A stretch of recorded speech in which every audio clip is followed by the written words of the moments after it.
And thank you. We have 3 duels on tap for tonight. Our first duel will match up.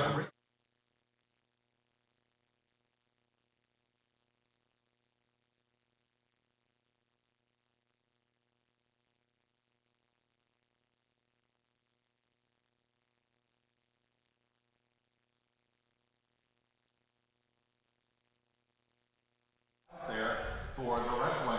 And good evening from West Holmes High School. We have wrestling on hand tonight here with West Holmes hosting a Clearfork and Rittman. Clearfork and Rittman will start out tonight in a dual match format. This is Troy Fritz. I'm joined tonight by Will O'Donnell. And we are about to bring you action here from West Holmes High School. We want to mention our sponsors here tonight first, starting with Critchfield & Johnson Attorneys, Denco Marketing, Yoder Lumber, MRV Siding and Supply, Rody's IGA, the Commercial Savings Bank, and Finish Line Auto Body. Also Kaufman Realty and Auctions, Millersburg Electric, Keim Lumber, Home Siding, Millersburg Tire Service, Holmes Wayne Electric, Premier Pharmacy, Village Motors, RES Auction Services, and HER Realtors, Wayne College, and, of course, WKLM 95.3 and our friends at Claxon Communication. You can catch us here on Facebook Live tonight, and we want to give a special thanks to Casey Claxon and Emma Merriman here getting us on the air. So we are going to get underway here. I believe this is the weight class of... We're going to start with the 220 division class tonight. Actually, we're going to start at heavyweight tonight. Yeah, we're going to go heavyweight. Yep. So Will O'Donnell here. Will, a alumni here of West Holmes, wrestler in high school days, and old friend and classmate here from back in the day. 1983, Will. Yeah, that's a long time ago. Long time ago. Will, you were part of the wrestling program here for years at West Holmes. Talk a little bit about those days.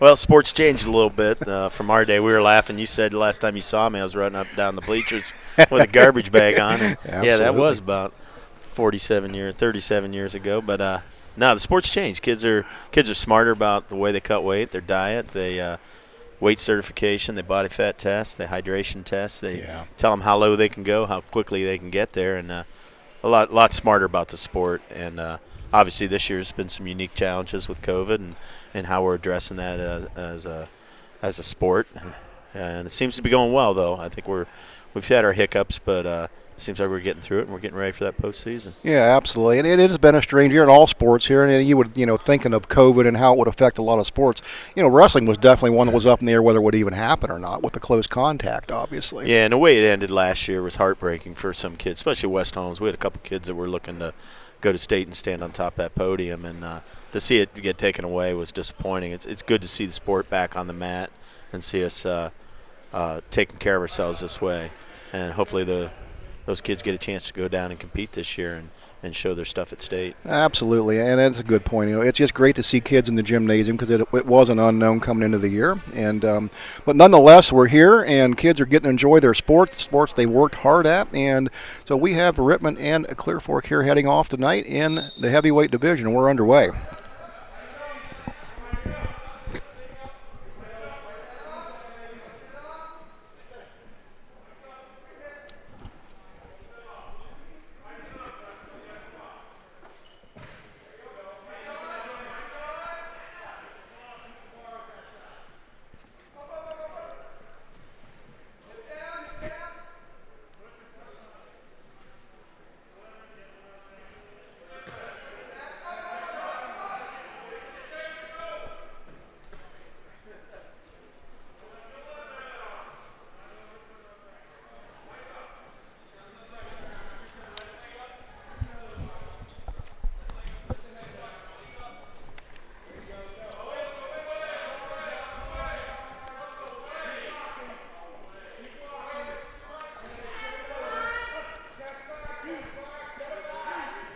With Clearfork on the mat, it looks like it's going to be Fred Proto wrestling for Clearfork in the heavyweight division, and Tristan Hart from Rittman.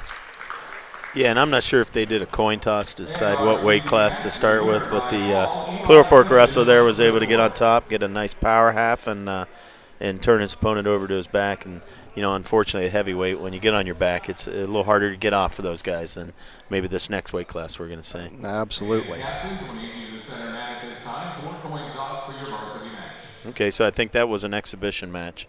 that they just wrestled. So now they're going to do the coin toss to determine choice for the second period here. And that does make sense. They were kind of up in the air whether they would do any exhibition matches here tonight. That was apparently one of them. So West Holmes will wait to wrestle off in a little bit. This will be between Clearfork and Rittman here as we get ready to get underway. Yeah, and I think the format is going to be the next round should be West Holmes and Clearfork, is what I'm hearing. And then I think that last round of the night will be West Holmes and Rittman. And ready now to get the varsity matchup underway. This will be 106 pounders for Rittman. It's Garrett Garton. And for the Colts, Peyton Hoskins. So this will be the 106 division weight class. And this is Rittman and Clearfork on the map. Hoskins in on a double leg. He's trying to pull that in. Nice job beating that shot. He's switching off to a front headlock. He's going to try to drag this, though, on the way up.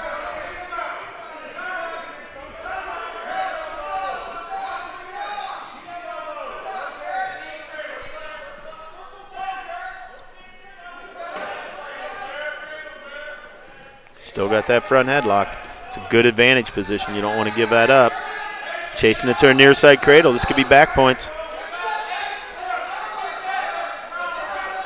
He's going to cover for two. He's still got it locked up. He wants to turn this into back points if he can. Ooh, this is tight. Kind of got the Clearfork wrestler stacked up if he can hold him there. Yeah, that's Garrett Garton for Rittman, and he seems to be in control of this match here early on. Yeah, that was a nice job taking that front headlock and chasing it to a near side cradle. That's going to give him a 5-0 lead right away.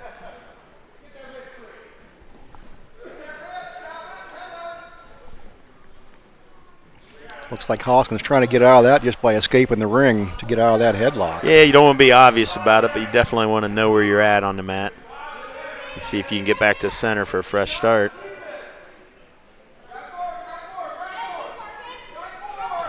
Job fight hands on the way up. Got about 20 seconds left in the period.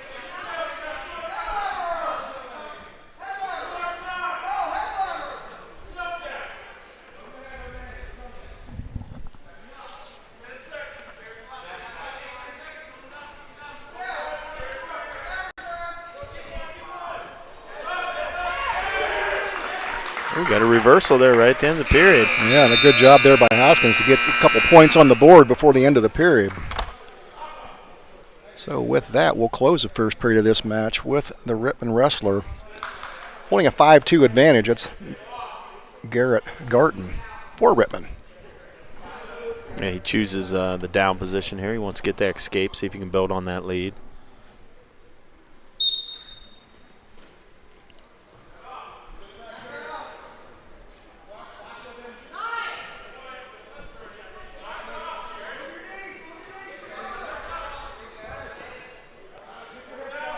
Trying a little tilt here, see if he can just expose the wrestler's back and get a quick 2 count. Good job defending that. He's got a little power half of his own there. If he can get a leg in and get his hips up, this could be a good opportunity to turn, but he's falling off. That's going to be a reversal. And that'll add 2 more points for Garton.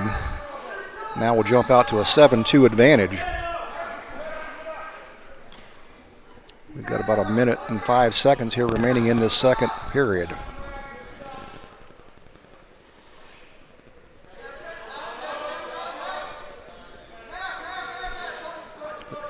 Reaching underneath, trying to secure that butcher.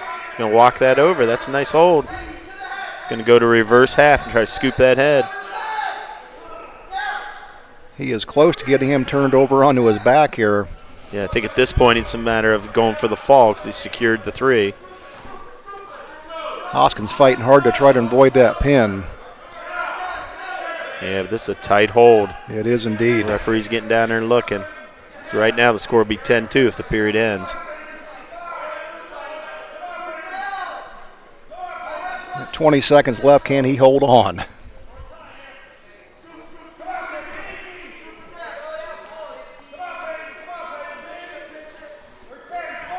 Down to 10 seconds.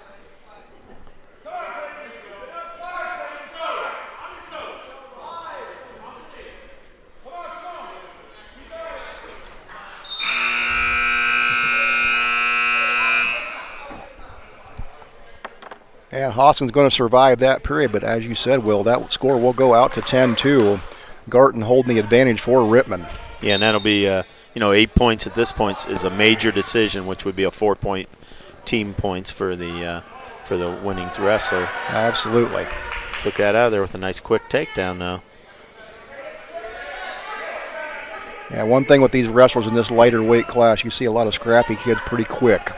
Yeah, and both these guys have, on top have gotten a little high with their hips, and they've paid for it. I've seen both wrestlers kind of fall off their opponent, and even right here, he's pressuring on that head with that power half, but he was kind of falling off the side. You got to get yourself in a good position with your hips when you run that. He's digging in here. Looks like he wants to hit a Peterson's. He's got that elbow hooked and that arm between the legs. He can just sit through and roll. He's got a chance here.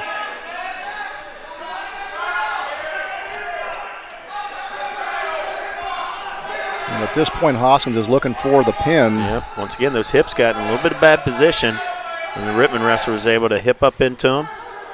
And this is going to be a reversal, and he's going to get some near fall out of this. Yeah, Garton doing a good job getting that reversal and pushes his lead out to 12-4 now.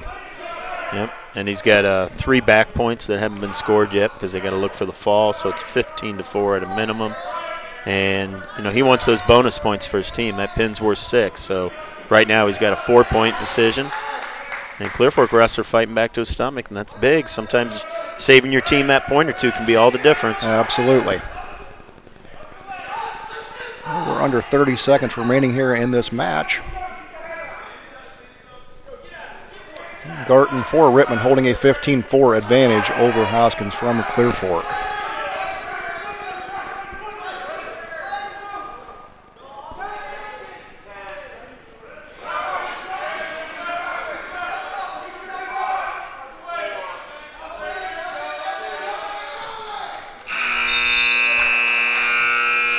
And that will be the end of this match, the 106 weight class. And that victory is going to go to Rittman and Garrett Garton getting the victory. That'll make the team score now Indians 4 and Colts 0.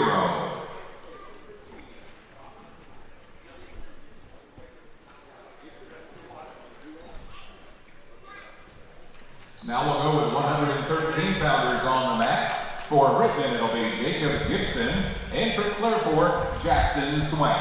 So this will be the 113 weight class. Now for Clearfork, it's going to be Jason Swank, and for Rittman, it'll be David Colin.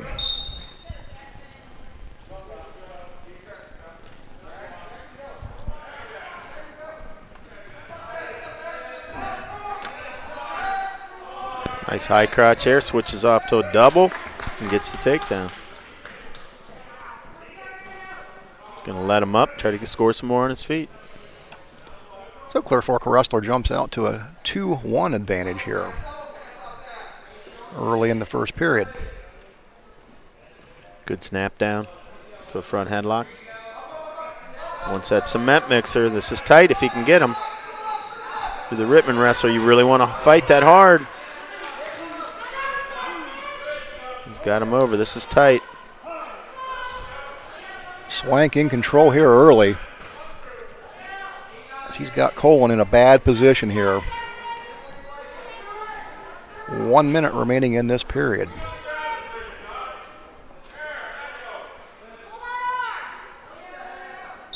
And he was able to get it. There it is. Yeah, he got a nice takedown. He kicked him. Went to a snap down to a front headlock, and he switched off to a little bit of a muscle move, we call it, but it's called a cement mixer. And you got the head and arm, and if you hit it, it's tough to get out of. So that's Jackson Swank for Clearfork getting the first pin of the night in the 113 weight class. We'll now go with the 120 pounders on the mat for So we'll go to the 120-pound weight class next, and for Clearfork, this is going to be Champ Delancey, and for Rittman, that's going to be Joshua Gibson on the mat. Nice little shuck there from the tie-up to get the 2. Felt the guy pushing in on him, and he just kind of took his own elbow and punched that arm off his head and was able to shuck him by. So, well, explain to our listeners and me the cement mixer. How do you get that name? I don't know where some of these names come from in our sport, but it's been called that as long as I can remember. And it might have a few other names, but it's just whatever it is. It's tight. Yeah. And you know what? It's one of those moves. You see kids hit it at every level. So.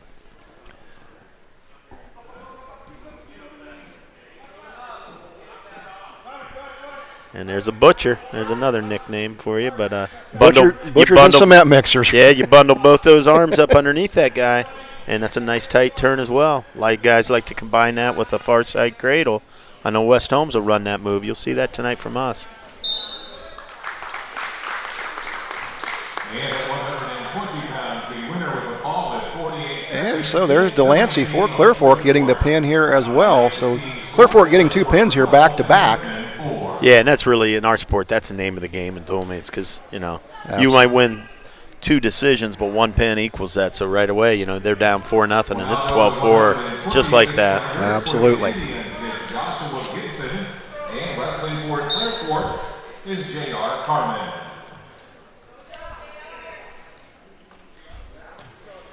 And we're trying to identify the wrestlers here in this weight class. There we go. So we are going to be in a 126 weight class. It's going to be J.R. Carmen for Clearfork.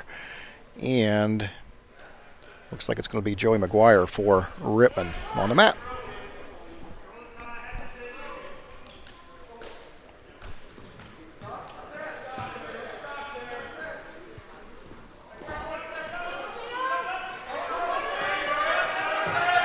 Oh, nice flurry here. Both these guys, no points awarded yet.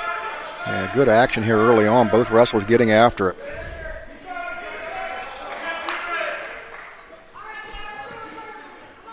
Ooh, got to be careful with that arm as he runs this. You don't want the referee to stop that. But 2-0 Rittman here after that takedown. That was a good flurry action there. Both wrestlers countering each other well. Absolutely. You got a. Ooh, looks like he gave him the second count. We'll see how he scored that. Looked like a 1 count. And then maybe he flipped and did another 1, so maybe he didn't get any points on that. The Rittman wrestler really aggressive here on top. We're looking to turn, running bars, running halves, staying very aggressive on top. A lot of pressure. You see a lot of great strength by these wrestlers, but quickness is the name of the game here as well. Yeah. Yeah, real impressed right now with the Rittman wrestler, though, the way he's attacking on top. Boy, he's not looking to just break him down. He's been all over this on top. Indeed he has. And if you're West Holmes and you're scouting this weight class, you might not want to choose down against this young man. That'd probably be good advice. We got under 20 seconds remaining here. Rittman wrestler well in control here. Yeah, it's good. And he got the fall right before the end of the period. And there it is. And at 126 pounds, picking up the win by fall at 1 minute 48 seconds, Josh Gibson of Rittman. So that was actually Josh Gibson of Rittman. So Rittman gets the pin here in the 126 weight class.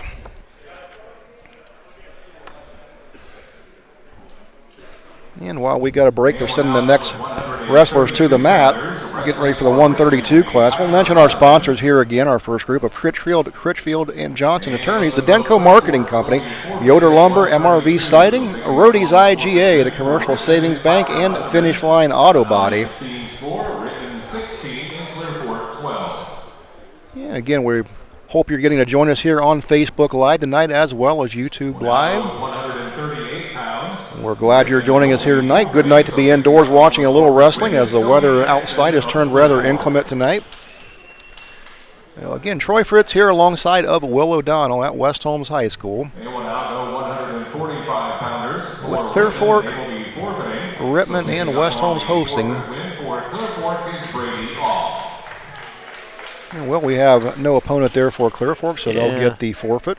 Yeah, if you were watching that, we looked like we saw about 3 weight classes be uncontested forfeits. So I think we're up to about 152 now. Indeed, the wrestlers are getting a little bigger as they come out here. Well, now with 152 pounders, wrestling for Rittman is Lucas Pelfrey, and wrestling for the Colts, Luke Slosser.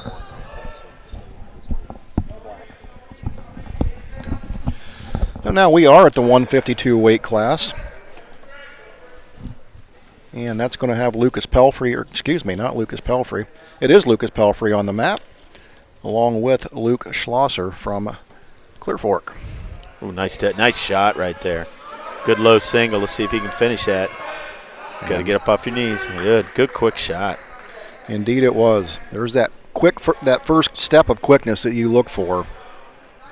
Yeah, and you don't see a lot of 52s move that quick. He stacked them up right away here. This could be tight. Yep. And there it is. Well done there by Luke Schlosser from Clearfork. Just 39 seconds into the match, he'll get the pin for Clearfork. Clearfork 30 and Rittman 16.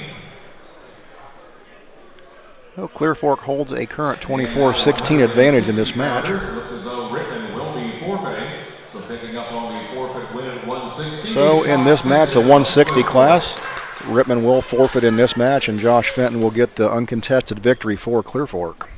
Now up 170 pounders for the Indians. It's Sevi Garza. This will be the 170 weight class here for Clearfork. They're going to send Travis Bowman to the mat, along with Sevi Garza for Rittman. Oh, nice shot right at the whistle by Garza. And this Garza kid, last week he had a nice win over a Waynedale wrestler, Lemon, who I think at that time might have been the #1 ranked kid in the state. Which you know what that means. That means Garza's probably going to have that #1 ranking soon. And he's got his sights set high at the podium there. I think anything short of maybe wrestling for a state title this year would be a disappointment for this Rittman wrestler.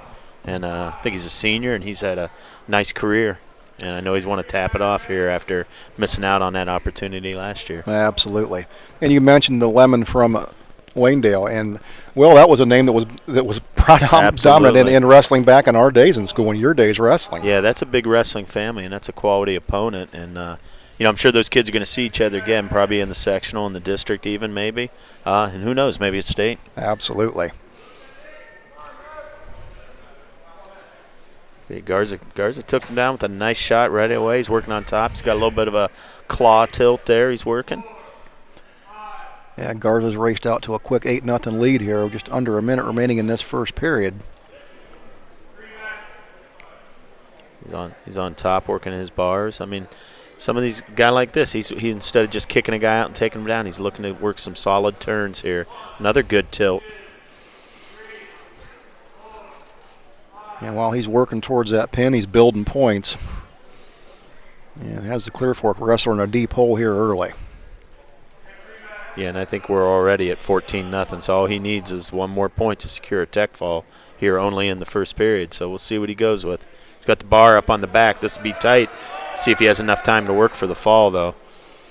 Got a leg cradle. Does he have enough time? Wow. Well, he was up by 14. He pinned him with 1 second left in the period. And they are going to get the pin before time expires. Good call. Yeah. I mean, if you're the Clearfork wrestler, you were maybe a second away from saving your team a team point. But that's an impressive wrestler. I'd be interested to watch that young man in Columbus here in about another 4 weeks. Absolutely. Showed good quickness, strength there, and a very, very good technique. So the forfeit winner for Clearfork is Matt Marzetti. So Clearfork's going to gain a victory by forfeit here, and that's the 182 weight pound class. Matt Marzetti will get the forfeit there, and this will send the 195ers to the mat, and for Clearfork it's going to be Gavin Gallion, and for Rittman they will have Stephen Ruffner, it looks like. Yep, Indeed Stephen it is. Ruffner. Big guy's coming out. He's looking for a headlock right away. Good job slipping it by the Clearfork wrestler. He's got to return him to the mat, and he does. Right out to a half. Real good aggressiveness. Be under control here. This is tight. He's got to bury his face in there. There he goes. And there it is. Quick pin there for Clearfork. Gavin Gallion getting the pin here for Clearfork. Yeah, good job on top. I love it when I see a guy attack on top and not just try to settle for takedowns. I mean, he got right up there, and he immediately was looking for the fall. Didn't give his opponent a chance to breathe. And as these weight classes gain in size, you're seeing more strength come to the surface, not relying so much on quickness, but brute strength, and that showed there. Yeah, these guys are getting chest to chest. They're tying up. They're looking for the throws, looking for the headlocks. That's a fun part of the sport to watch, though, too. Absolutely. I appreciate those lightweights and what they do, but I love seeing these big guys battle. Well, it's good that they're down there and we're uphill. Well, absolutely.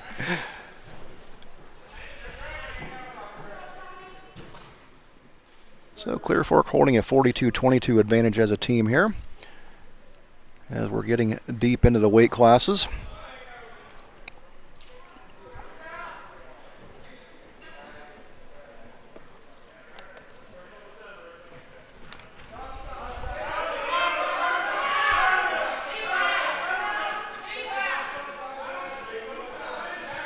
The Rittman wrestler has a little bit of advantage in his position right now. Yeah, he's got a front headlock. You got to get him to his knees, though, and he was able to get back out of it.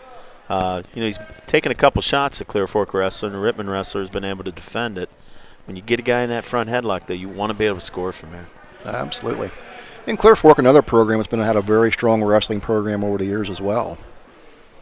Yeah, absolutely. Think back all the years back when they were in the conference with us. Those are some great matches. Absolutely. Both on the mat and some great football games over the years, too, against them. Yeah, pretty tough breed of kids over in that part of the area, too, Will. Sure are. Well, we have no score posted here yet. Another good shot. See if he can turn the corner here. He's trying. About 20 seconds left. Right now, the Clearfork wrestler's taking all the shots here this period. And, that could play out in the match. If this is a close match, the referees are not going to forget who's taking the shots and who's not. And sometimes you get rewarded with some stalling calls. So we're down to 10 seconds remaining here, first period. This match, 0-0.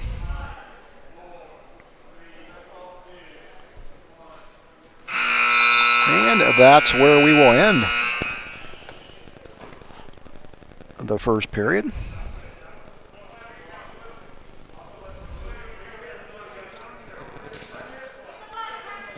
So on the mat for Clearfork's Tony Gadfield.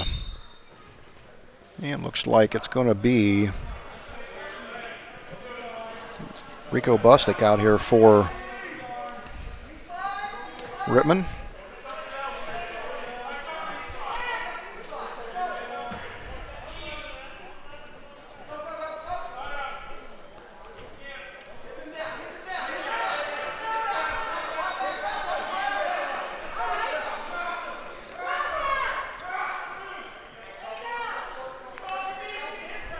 Gadfield holding the upper hand here. Still no points on the board. Yeah, he's digging in an arm bar here. He's got him flattened out a little bit. If he can get this bar locked up, he's got the backside wrist. Well, if he can keep that wrist and roll that up, he's got a chance to drive this over here. He's being aggressive with it. I like it. Just keep it legal. There you go. That's tight.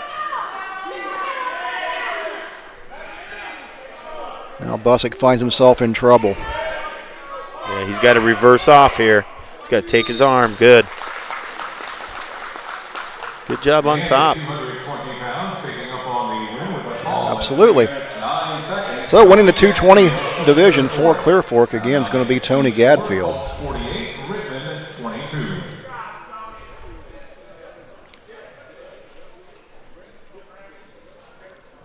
And now we'll go with the heavyweights on that. For the Indians, it'll be Tyler Thompson, and for the Colts, Fred Proto. So that will bring us to our heavyweight division, and for Clearfork is going to be Fred Proto on the mat,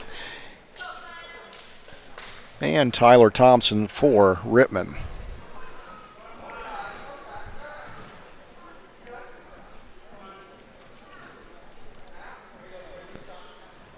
Clearfork holding a 48-22 advantage here in the match over Rittman.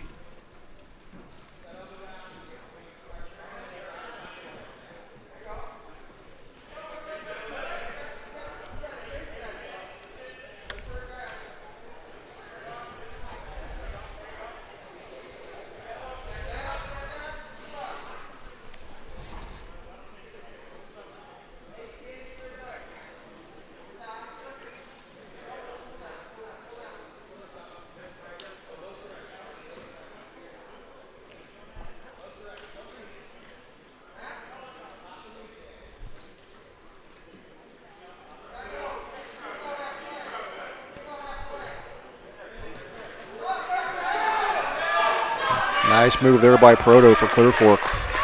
And he's going to go right to a half here. Yep. There it was. Good quickness there by Proto, and he's going to get the pin and the victory for Clearfork. 1 minute 15 seconds. Fred Proto for Clearfork. And that'll make the final team score of our first duel. Clearfork 54, Rittman 22. So first dual match of the evening will go to Clearfork as they would go out with a score of 54-22. And so while we have a minute here, we'll want to recognize our sponsors once again. Kaufman Realty and Auctions, Millersburg Electric, Keim Lumber, Holmes Siding, Millersburg Tire Service, Holmes Wayne Electric, and the Premier Pharmacy.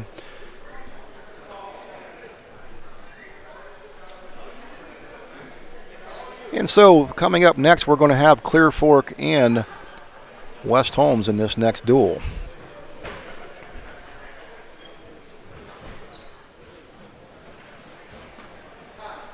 Well, this West Holmes team is kids that you obviously know here as you teach here and know most of these kids pretty well. Who's the kid to look for here tonight? Oh, wow. Well, I'll tell you what, we're a good young team. If you look at some of the best records on the team, Tucker Kaufman comes to mind, Elijah Baldridge, Dylan Strauss. Then you throw in a lot of those lightweights, Brady Smith, Mason Taylor are having terrific years. We got a couple seniors. Gavin Greer's a returning district qualifier. It's had a lot of success. And then we got some freshmen that are starting to really surprise us out there. I see some good things out of even these young kids. So I think for Coach Vaughn, he's got 4 seniors, 2 that'll be in the lineup tonight. But I think he's really got a bright future coming up. He's got some really nice sophomores and juniors that he's going to continue to build upon.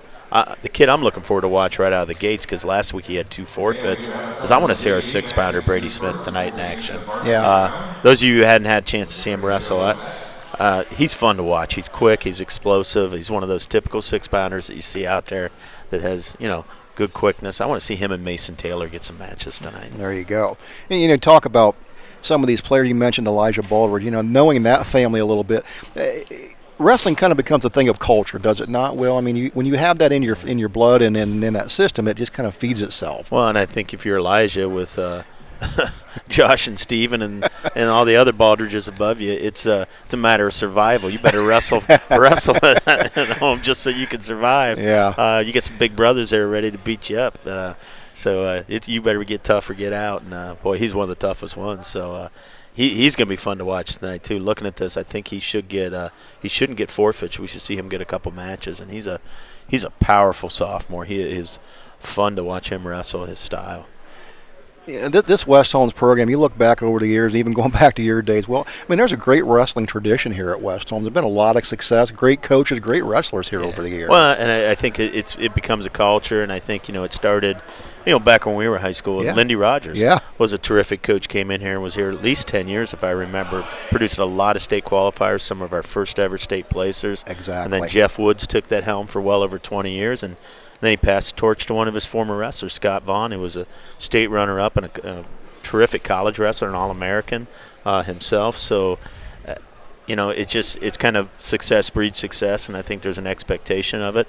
And when the kids come into the program, they know what you're going to ask of them, and they're willing to do it. Absolutely, and that culture, again, to your point, it kind of did start back there in the early to mid '80s as we started seeing wrestlers starting to qualify for state in those days, and it was kind of you guys were kind of trailblazers in your time back then, Will. Well, I just remember it being a big deal if you ever qualified, and then something changed, and we started getting kids. Might have been Mike Chapman, might have been one of the first, and then Bill Miller. I can't remember who the first one was, look at my memory, but we started getting some guys that were down there placing at state, and then the expectation changed forever. You weren't just happy to get there, and then, of course, you get a kid like Colt Sponseller who wins 3 state titles for you, Absolutely. And the expectation is forever set that to be the best and be, what we want in West Holmes Wrestling, you want to stand at the top of the podium. Yeah, and that sets the bar high, and that's what motivates your younger players, and that's what builds a culture for sure. Yep. And I think we're going to looks like we're going to start maybe with an exhibition match here right away. I didn't do a coin toss. I didn't see the captains come out.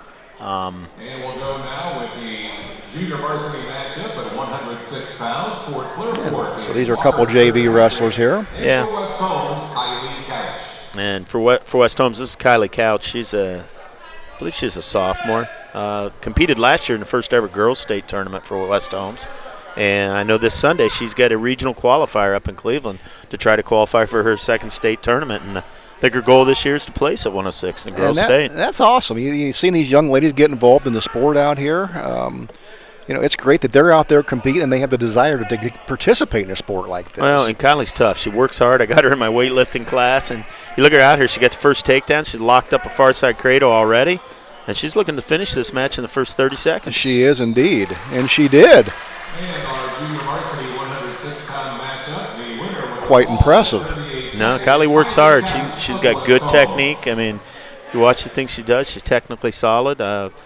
I think we got a chance to maybe see her go down there and compete at that state tournament and put some wins on the board for us. Well, that would be quite incredible. And we see the female athletes kind of getting into the wrestling. We even, I'm in the Danville area, and we have a couple girls every year that's on the football team, and it's good to see that. This is going to be Gabe Aberbook for West Holmes. He's a freshman. It looks like he was wrestling about 220 here. This will be my first look at him in the high school, mat. I saw him wrestle in junior high. He's a big, strong kid. Yeah, good-sized young man. He's been wrestling behind Elijah Baldridge this year, so no shame in that, but he's got a chance to learn from that young man. Absolutely. Clearfork wrestler snaps him down, trying to get the quick spin around, and he does. And Gabe's got to try to get some hand control and build his base and see if he can get up to his feet. These Clearfork kids have looked to be aggressive on top. He's digging in right away for that wrist and bar.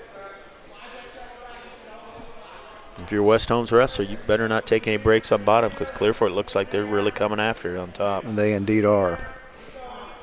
This is going to be tight. Referee scurrying around there, getting in position.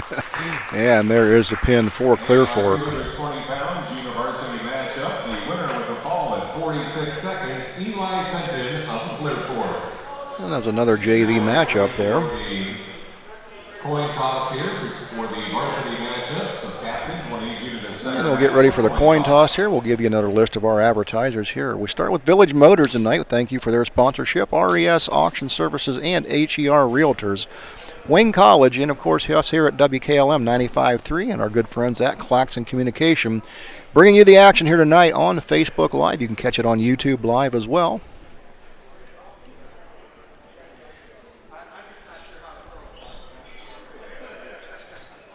While we're talking about the tradition at West Holmes, we talked a little bit earlier. Clearfork's had a very strong wrestling tradition over the years, a little bit to our west, over in Richland County. Two strong schools with good wrestling tradition squaring off here tonight, as well as Rittman here on hand tonight with West Holmes and Clearfork. So Jackson Swank on the mat for Clearfork and Mason Taylor for the Knights. Yeah, it looks like we're starting this varsity round at 113. And Mason Taylor's a sophomore. He's had a real good year. Wrestled a little bit at 120, had a lot of success there, made the drop to 113. We had a terrific 120-pounder or 113-pounder in Jack Welsh, who was a senior returning state qualifier, who unfortunately has season end to a shoulder surgery. So Mason has made the drop to that next lower weight class. And so you see kids do that a lot just to gain a little bit of an advantage, maybe if they wrestled in a higher division before? Well, I think in Mason's case, he probably could have been a 13 earlier in the year, but Jack Welsh was a terrific senior who probably was going to be a state placer for us. Sure. So Mason had to kind of, wait his turn and kind of wrestle up a weight, and unfortunately that injury created that opening, and I think Mason took advantage of that. Right now, he's an attack-oriented wrestler. You're going to watch him on his feet. He's always looking to take that shot, always looking to attack. Really good on his feet. That's one of his strengths. There he is, and on that low single, this is a good shot. Good choice by the Clearfork wrestler there to bail and go to his stomach. Otherwise, he could have climbed up there and even added some back points to it. Yeah, Taylor showing good quickness here early on. Yeah, he's got a real nice, what we call a low single. He gets down on that ankle low and then climbs up off of it. Trying a little bit of a roll through there, see if he can catch a tilt, but I think he's wrestling a pretty sound wrestler here. He's going to have to work something tighter than that. Yeah, you mentioned earlier the necessity of staying low in this sport, and he does a good job of that. He does shoot low. Yeah, you see some of these lightweights. They'll get down on one knee. They'll put that hand on the mat. It's a little bit of a levels game at that level. You can't do that with your heavyweights and your 220s. Right. But wrestling at that weight is a completely different style sometimes. And Mason doing a nice job. I want to ride him out here at the end of the period. Yeah, so that is the end of the period, and Taylor will have a 2-0 lead. Yeah, Clearfork wrestler deferred choice, saving it for the third. Mason's going to take down. Wants to get that escape point, make it 3-0, and get back up on his feet. So this is a move maybe to build points as you're working towards that ultimate goal of a pin. Yeah, unless you've got a guy that you know is an absolute stud on top, you're probably going to choose bottom to try to get that escape point. And that's a good first stand-up. He's fighting for hands. And if you're Mason here, you're on the edge, so you want to try to maybe build a base and maybe work your way out of bounds, get a fresh start if you can. So that was a good first move stand-up, but he just didn't quite have the hand control he needed to get out. Oh, good sit-out. Going to switch behind. He's probably going to get a reversal here on the edge. Okay. Referee didn't give him a change. Sometimes they'll give you a loss of control there. But just got to have another good first move, but he's got to get hand control this time. Looking for that switch again. Cuts away to one. Yeah, he shows good quickness here early on. And you can see what I mean. Mason gets down. He puts his hand on the mat, changes that level. He's right back in on that single. Nice dump finish. And that's 5-0. And he works to keep building points here. Yep, he's got that arm barred up across his waist. We'll see what he can do with that. Still got that arm bar. He's going to try to get out to the side, see if he can take that up on his back. Not so sure if I was Mason Taylor, I wouldn't go back up on my feet and keep racking up some points.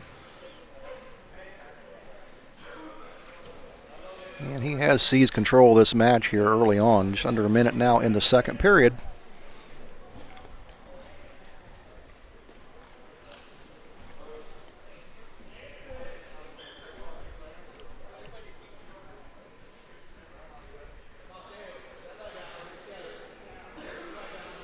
You got 30 seconds left in the period. He's going to have to do something with this. He's not going to let him stay back on the hips for much longer. I'm sure the referee's kind of keeping an eye on that. You want to get out to the side every now and then. He's just waiting for that opportunity to get the next advantage. Now approaching 10 seconds remaining here in the second period. Now he's got his butcher. See if he can walk this around the head. Keep going. You got enough time to get the count.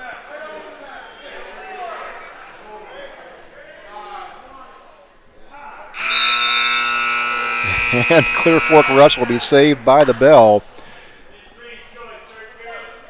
Taylor's going to stretch his lead out to 8-0 here going into the third period. And Clearfork Wrestler chose neutral, really down 8-0. That's probably your only choice. You've got to try to come up with a big move here. But Taylor, like I said, right back attacking on his feet. Such quickness and going low. Yeah, and he doesn't give you a chance to catch your breath on it. He's always attack-oriented. One of the things I like about his wrestling style. Very aggressive. Yep. I mean, you're going to score a lot of points, and it's going to, and he's strong on his feet. And if you can win on your feet in our sport, you're going to dominate about 2/3 of the match right there. He's going right up. Looks like he wanted that butcher. He's going to go switch off to the cradle, though. Those two moves work real good in combination. And even though the shoulders are out of bounds, it doesn't matter now in wrestling. You can get the fall and back points even outside the circle, as long as you've got 1 foot in. I've kind of adopted those college rules. And Taylor pretty cognizant of where he was at. You saw him keeping that 1 foot in the circle there, as he's well in control of this match. Yeah, he's a youth kid. He's come up through the youth program, wrestled through the middle school with us. So, some of these kids, I mean, you see them and they're freshmen, but my gosh, they got 200 matches under the belt already at this age. So the mat awareness and the smarts are there. Absolutely. And that experience in the youth wrestling is probably really important carrying you into this level. Yeah. Yep, just going to call potentially dangerous there. You got that arm bar. You don't want it to get up high and get up high on the back. They'll stop that if they think it's dangerous. But he's 2 points away here from tech fall, which would be 5 team points. I'm sure Coach would like him to get a tight hold here and get a pin if he can. Absolutely. Taylor's trying to dig in for that. Oh, he's got a nice tight half, too. He's got to get chest to chest. Ooh, nice job. Get your hips spin. up. Just settle your hips back. He wanted that. He's still in control. No back points, though, so still 13-0.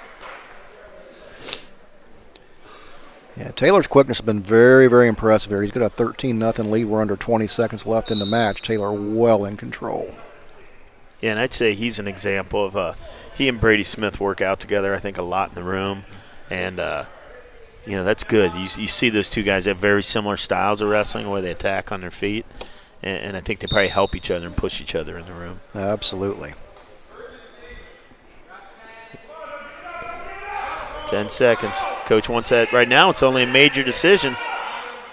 Okay, he secured the extra team point by getting the tech fall at a minimum here. Indeed he did, as Taylor's going to come out of here victorious. And as you said, well, it'll be a 15-0 tech fall. Advantage goes to West Holmes. Yeah, that was a good performance. Against a quality opponent, too. But just good-looking sophomore, aggressive on his feet. Yeah, that quickness and size that he's developing, that young man has a nice future. Yeah. And we got a junior here, Noah Tisch. Noah has been a 26-pounder most of the year for West Holmes, and this might be one of his first matches at the new weight class. He's one of those guys that looked at what's out there in the postseason and thought, I can maybe go a little farther at the next weight class down, and he's going to give it a go. We'll see what he looks like here at 120.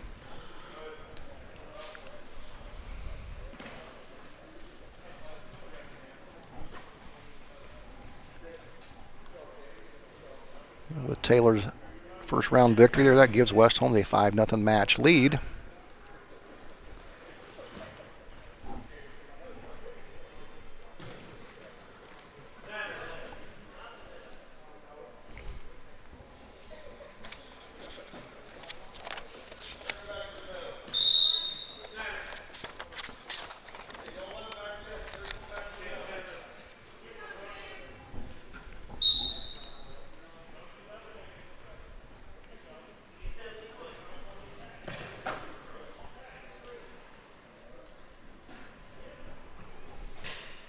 Yeah, well, you mentioned Taylor and Smith being, good sparring partners. How important is that to have somebody, at your level that you can wrestle against and help you get better?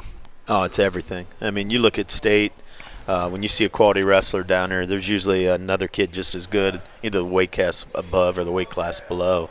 And that's because you're pushing each other, and that's your drill partner. And, we had that years ago out here with Colt Sponseller, Colton Collette. A lot of kids come to mind like that. Nice takedown here by the Clearfork wrestler, though, on the edge. No Tish, you got to get a fresh start.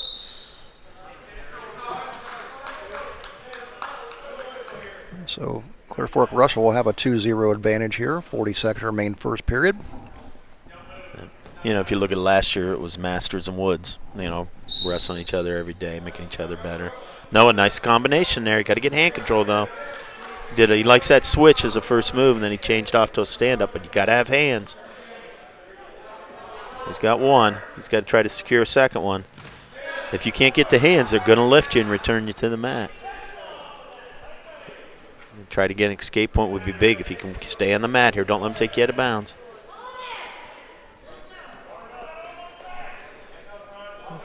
Tish fighting harder, under 10 seconds left first period.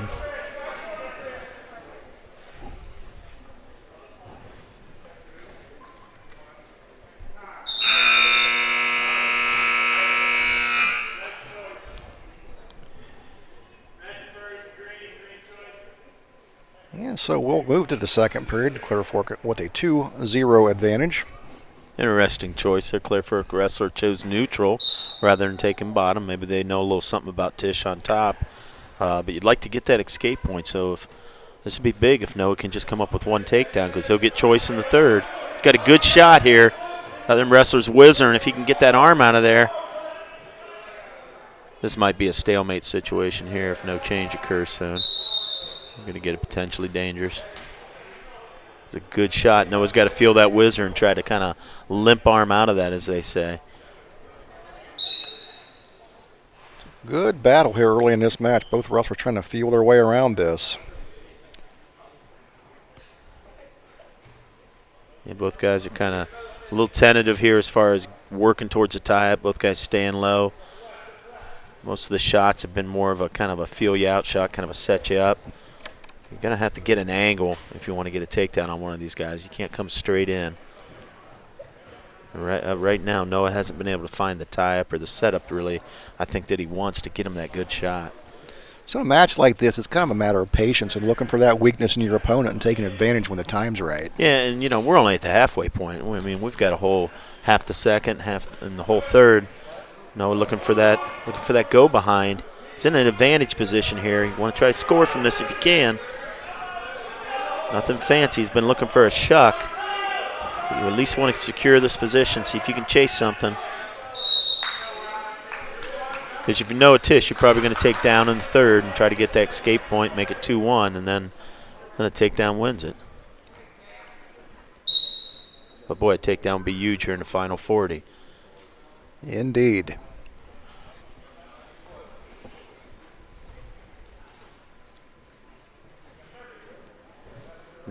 I do like the patience these wrestlers are showing here. They both have the quickness and ability to make something happen. Got about 15 seconds. You don't want to do anything foolish here. I mean, like you said, be patient, and you don't want to force a bad shot. You have to fight this off. He's got a body lock. You have to fight this off. Know where you're at. Okay, 4 seconds, no points. Tried to throw him there in the edge. I don't know if that was an attempt really to score or maybe just get out of bounds, but the Clearfork wrestler had come up and secured a nice tight body lock on Tish. That could have been trouble.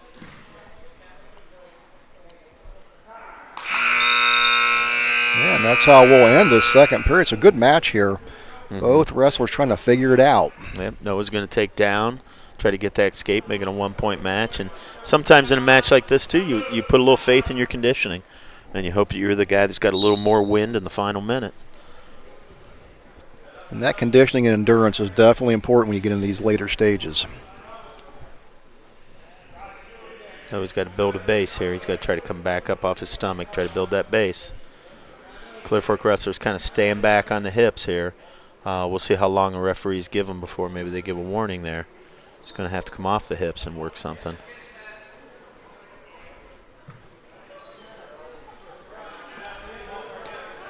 Seem to be pretty patient letting them go right where they're at here, Will. Yeah, I can kind of hear the words coming out of the coach's mouth down there. He's saying, get him off the hips. He's kind of putting his hands up like, come on. He's got to work to score. That's the name of the game in wrestling. You got to always be working to score. And we're getting close to the 1 minute mark here. Yeah, tight match, 2-0 lead for Clearfork.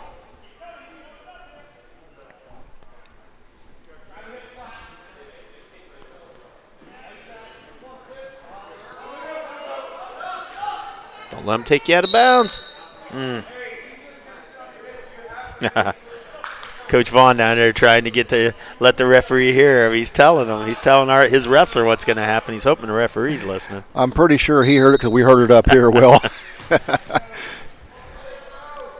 Under a minute. If you know Tish said, you got to have a good first move, and you got to get those hand controls. Right now, he's kind of letting this Clearfork wrestler hold him down on the mat. And it's, granted, no, he's not trying to get off the hips a lot, but if he's not going to be forced to by the referee, then he shouldn't. And at this point in the match, one stalling call isn't going to be the deciding factor. And there it is. But there it is. It might be a little too late, though, with 30 seconds. I think Coach Vaughn would have liked to seen that call made about 45 seconds ago. Agreed. Let's see what kind of first move. Goes right to that switch. Good job defending it. We got 20 seconds left.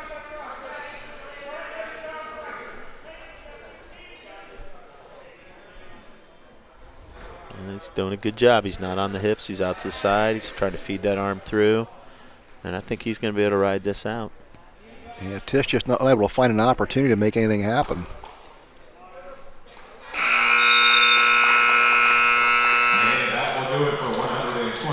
That's where we're going to end the 120-pound class. Delancey will get the victory for Clearfork.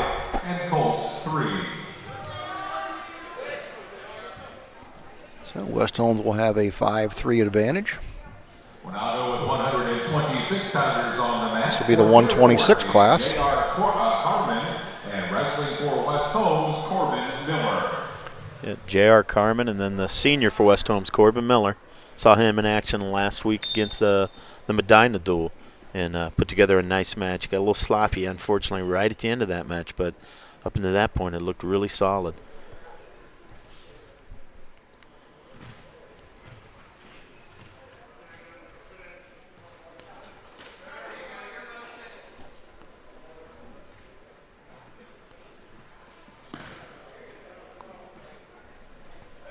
Got to get a better tie-up, Corbin. He's got that underhook controlling you here. Hand goes down the mat, so they're going to award the 2.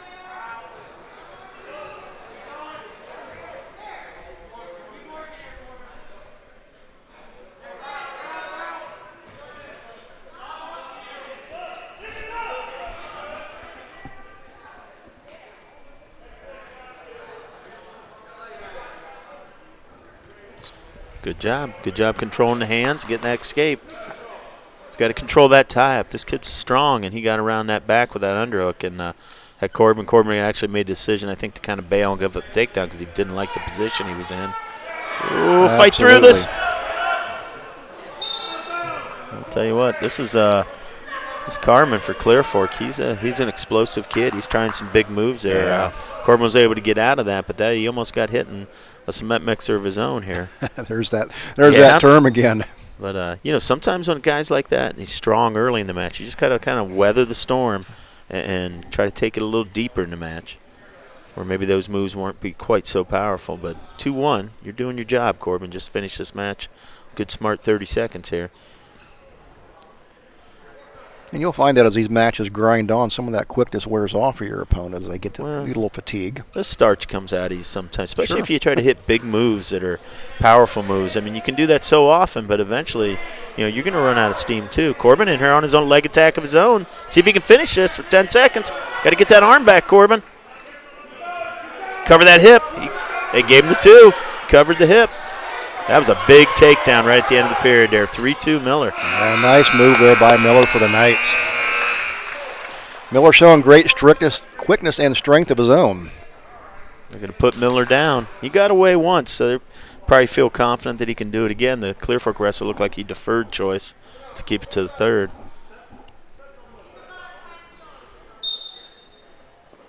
Comes up. He's trying to get an arm bar there. You got to watch that. Try to fight your arm free. Good job on that. Working up. Don't worry about that. Get hands, Corbin. There we go. Back to your feet. Stay on the mat. Okay. This Clearfork wrestler showing great strength and quickness here. Yeah, and when you see that, you see those lifts, you see those big moves. Like I said, that comes at a price. I mean, I'm watching his body language right now, and I feel like maybe he's getting a little winded doing some of those big moves this early in the match. I would agree, Will. If you're Corbin Miller, just stay smart, get hands. You don't have to get caught up in that. 4-2 Miller. If I'm Miller, I don't try to get into some big, heavy tie-ups with this young man. He's a powerful young athlete, and I think I'd make him try to shoot on me. I'd try to make him wrestle me at a little bit of a safer distance.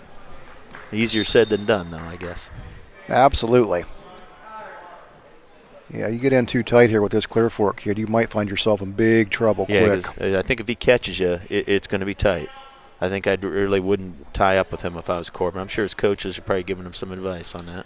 And we've seen Miller fight out of a few holds here and get away from that for a fresh start. Yeah. And see if he can fight this one. He's got to be returned to the mat to give up. And there's nothing yet.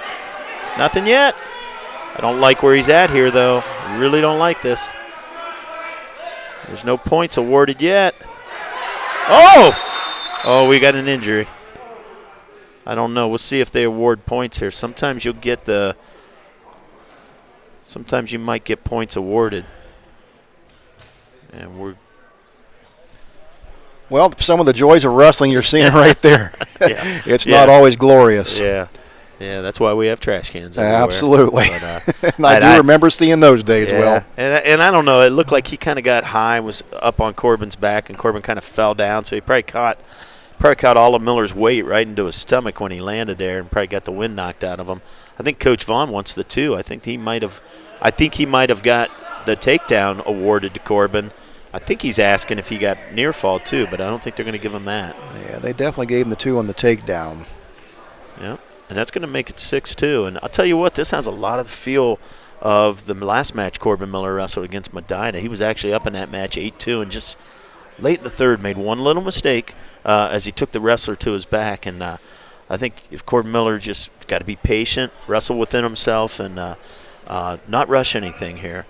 If this guy starts to get away, cut him loose. You can live with 6-3 after 2 periods, but because this kid's going to probably roll and hit some Granbys. Yeah, Miller's got a dangerous opponent on his hands here, so 37 Absolutely. seconds in the second. Oh, he could get some back here. Doesn't matter if he's out of bounds, if he can just settle. Oh, he's going for a cradle of his own here. See if he can run it. Well, that was a nice job off the Clearfork wrestler. Hit a terrific stand-up. He's got a cradle locked. Corbin Miller switched off to a double leg and literally finished it right to his back and got the 1 count, but couldn't get any more. Let's see if he goes back to that same stand-up here. Yeah, we just saw some great quickness there by Miller on that move.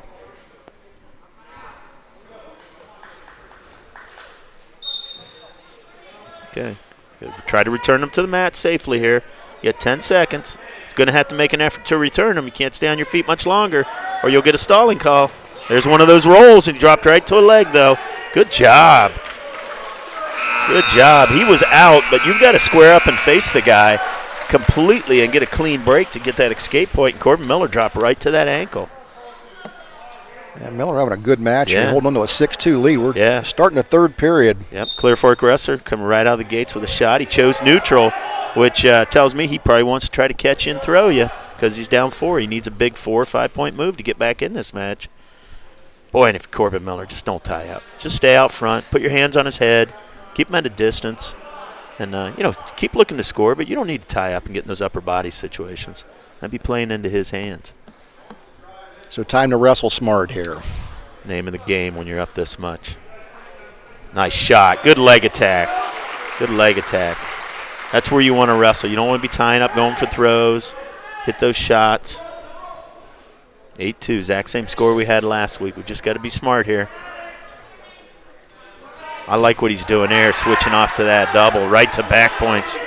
That's twice that he's countered that stand-up by switching right to a double leg and finishing through the body. That's a nice, solid finish. Yeah, good technique there by Miller. He's running a cradle here. He's got it locked now, but he's got to be careful. He's got far side cradle locked up. They're going to give him 1. That's all right. It's all right. 8-3. Under a minute. Good match on here. West Holmes having a decent crowd here tonight, as much as they're allowed. Much as you're allowed, yeah. Corbin Miller working those tie-ups, working his shots low, staying out of the headlock positions, which is important here. Still got to keep that in the back of your mind.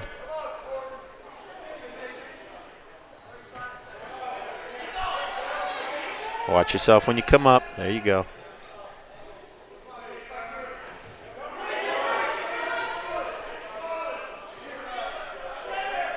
20 seconds yet. Wrestling right here on the edge. That's a safe place to be if you're Corbin Miller. If something bad happens, you might want to be right there on the edge where you can get out of bounds. You got about almost 10 seconds now. They're going to call us for stalling. I would like to have seen that in that last match with Tish, maybe. Absolutely. 5 seconds, but good match so far by Corbin Miller, affectionately by his teammates here at West Holmes called Catbird. So we'd like to see Catbird come away with the big win here in the duel. Well, he is indeed going to get that. And that was a great match there by Miller. Showed a lot of good technique and smarts. He did. Yeah, put together a real nice match. Wrestling up a weight, too, at 126 for him. Yeah, so give the young man credit. Yeah, wrestled a smart match.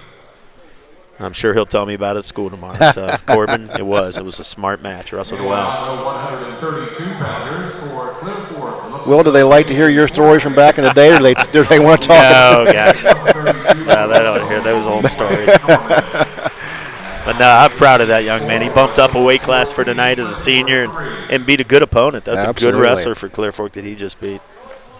And we'll now go with 138-pounders for the Colts. It's Cody Jackson. Dylan Strauss for West Holmes.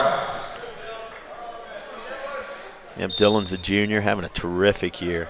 Has some big goals for himself, I think here in the postseason. He should. He's looked real well this season. This is the 138 class. Cody Jackson on the mat for Clearfork. Right to a headlock here. Looking to end it early. He's got to settle his hips back here. You got to settle your hips back here, and this could be tight. He's probably going to get you're going to give him 2 back, so it's 4-0.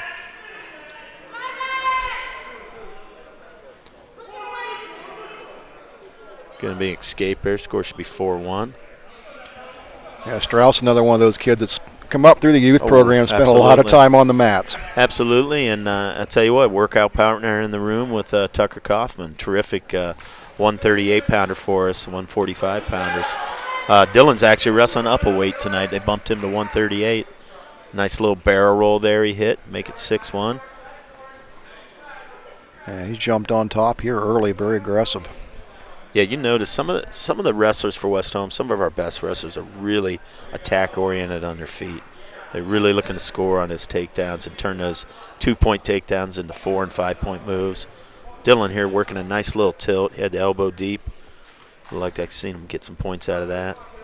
Is that a strategy that's coached here? Is that a I think attack style on our feet is a point of emphasis by Coach Vaughn. I think you watch certain teams and you see certain moves being hit over and over again. It's a point of emphasis in the room. Absolutely. So Strauss with a 6-1 advantage here, 15 seconds left first period. He's got that arm up on the back. Not a lot of time to work this. This is a good combination, usually if you can thread that through like he's trying to do. He's got about 2 seconds out.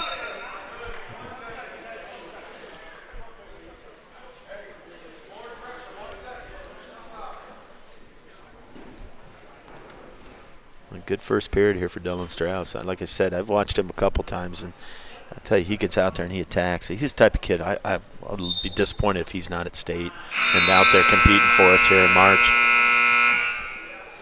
Well, I'm sure those are his aspirations, so he'll close that first period with a 6-1 advantage.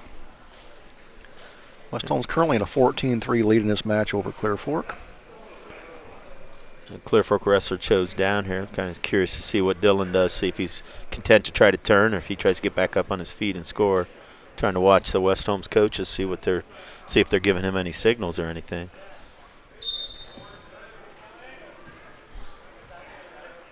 Good stand up there by the Clearfork wrestler. Probably they just told him cut him loose. That was a good stand up. No use trying to fight that. Get back on your feet and score.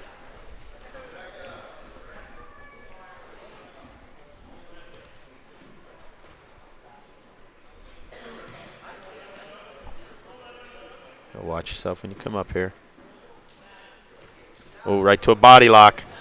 Oh, that's nice. He should be able to finish it if he keep his toes in. They're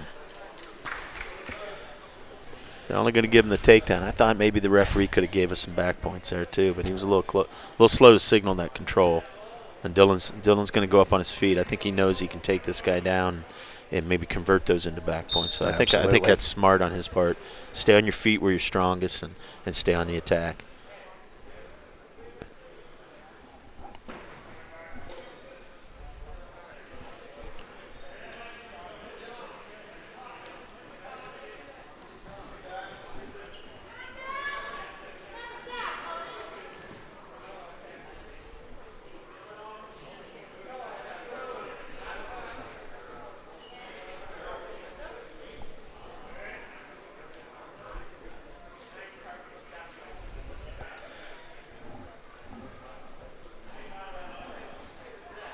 See both wrestlers just trying to feel their way through this match here. Things have slowed down a little bit. Yeah, I'm kind of surprised. Dylan's really good on his feet, but he seems to be very comfortable tying up with this wrestler and looking to go for some throws and some body locks. There's a good hard double. Cover that leg. There you go. It's going to make it 10-3. We just saw a good example of that patience that these guys will display, and when the time's right, they'll take advantage of it. He's got about 10 seconds. He's gotten these arm bars, but late in the period with not a lot of time to work that into the right position.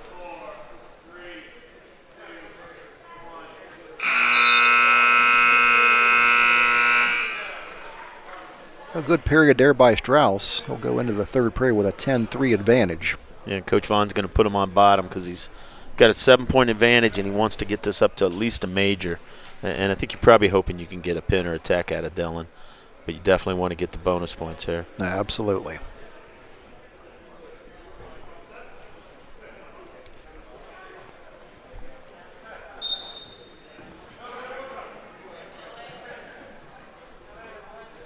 Watch that cradle. I don't know if he's got that locked or not. He's a little out of position. If he can catch that leg and headhunt here, he's got a chance to turn this into a big move for himself. He's got to try to get his other arm out and try to reach for the head if he can. He should be able to pull this under. What a battle of strength right here, Will. Yeah, if I'm the guy trying to hit the cradle, I don't like my position right now. You're really kind of falling off this guy. And Dillon's kind of working his way over his hips here. Needs to keep going so they don't call a stalemate. Got to keep trying to improve your position.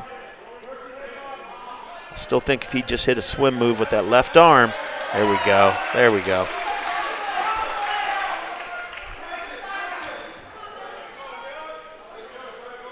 He's got that low leg underneath there, as we call it. It's tough when you're wrestling up a weight, though, giving up a little bit of size to somebody. And Strauss holding his own here very well with a 12-3 advantage and control of this match thus far. He's got about 50 seconds left. You definitely want to maintain the major. And if you're going to go for a turn, you want to get one of those bars maybe a little earlier than he's gotten it. He's got that he's got the bar on the right side. He's trying to get that backside wrist if you can. Got to kind of drive that guy forward. If you can drive him forward, you can get that wrist. But right now, the Clearfork wrestler's doing a good job of keeping that arm extended. Indeed he is. Dillon's going to try to hook that elbow. He's got to jump sides if he can here real quick. If he can jump sides, he can run this. There it is. There it is. Get both legs in and arch up. Look up. Look up. There you go. That's tight. Just got to hook it and look up. 5 seconds. They're telling him. Arch your back and look up and tighten it down. So close, so close. Yep, it's going to be a 12-point, so that's still a major decision. Good job by the Clearfork wrestler saving his team some points there. Indeed he did. Dillon Strauss wrestling a good match there for tonight. He's picked up a 15-3 advantage in the victory. So again, Troy Fritz here with you tonight, joined by our resident wrestling expert, Will O'Donnell. Will, teacher here at West Holmes, 1983 alumni of the West Holmes High School. Well, we talked a little bit before, and we was catching up. You spent a little time up north in your first job until you got back to West Holmes. How is it to be back home here at West Holmes? Oh, it's great, Troy. You know, I mean, yeah. You can leave Holmes County, but it never leaves you. So yeah, absolutely. Hit Tucker Kaufman, the junior, out here. Nice single leg shot right away.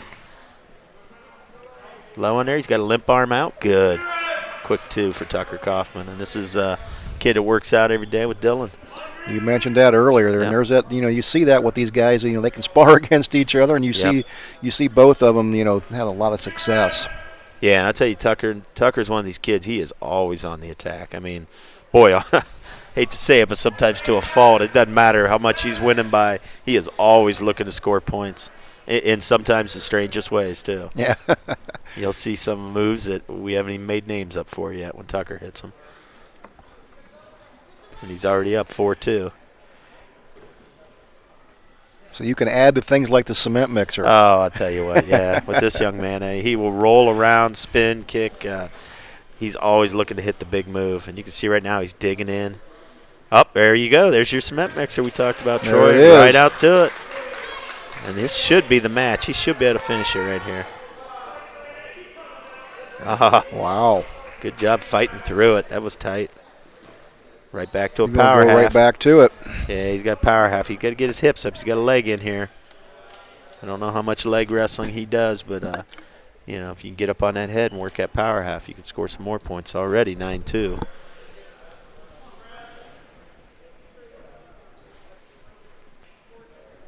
Not sure what he's going for here.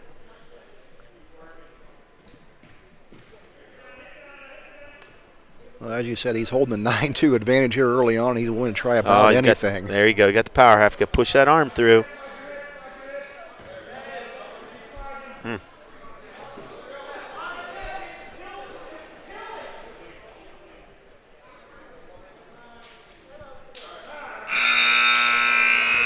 That was going to be the end of your first period. They'll hold a 9-2 advantage.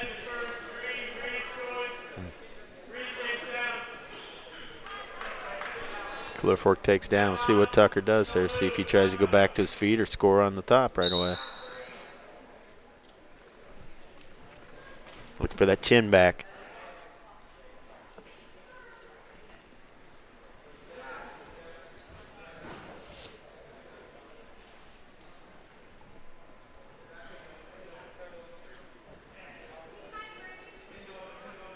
Going to crunch a cradle here. Looks like he's got it locked. He's got jump side. Ooh, that's tight. Nice job. Got to get your knee in the ribs. There we go.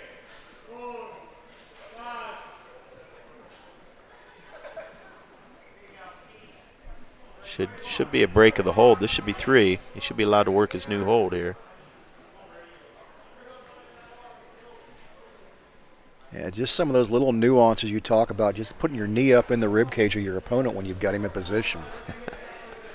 Yeah, it's not a very pleasant sport, is it? Sometimes there we go. There he awarded the points. I think he could have gave that 3 a lot earlier and let Tucker work a new hold. A lot of times, if you have a pinning combination, they won't award the points until you release it and go to the next one. Tucker looking for that cement mixer again. You can see him. He's got a front headlock. He's digging that right arm in. Probably want to let this guy slowly come up to his feet, and then you go for it. And down to 40 seconds remaining here in nice period little 2. sucker drag. No points, though. Good little move there by the Clearfork wrestler. He tried to drag out of that front headlock. And Tucker recognized that and was still able to keep control. So still 12-2.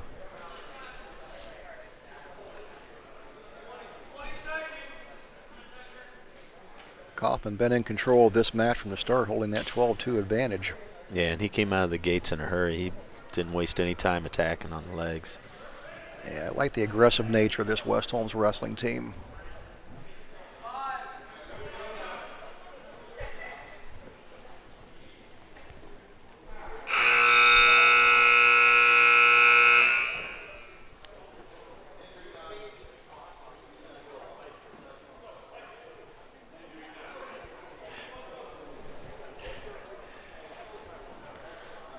And Kaufman going to catch his breath over here. He's catching something. I don't think there's any oxygen in there he's getting for sure. He holds a 12-2 advantage here going into the third period. That's the second wrestler of the night who's gotten to know that trash can. Might want to change that liner. Probably a good idea. Referees are looking up here at us. We don't know what to do either. We got nothing left to talk about. We'll talk about that referee there with no hair. That is Aaron Day, one of our alumni here from West Holmes. Terrific wrestler in his own right. Okay, couple-time district qualifier, district placer actually. Back in the day when we went down to just 3 kids that could qualify for state. I know Aaron came in there and was wrestling for that third place match 2 years in a row. Really good leg wrestler. A lot of heart. Wrestled really well. It's good to see guys like that that's been in the sport come back and officiate or still be part of it. And that's, you participate in a sport, whether you coach or whatever it is, you always have that connection, don't you? Yep. And he comes back here and he's refereeing and refs a lot of our matches, but to his credit, doesn't do us any favors. You can talk to him about that later. I will. All right, period 3 underway.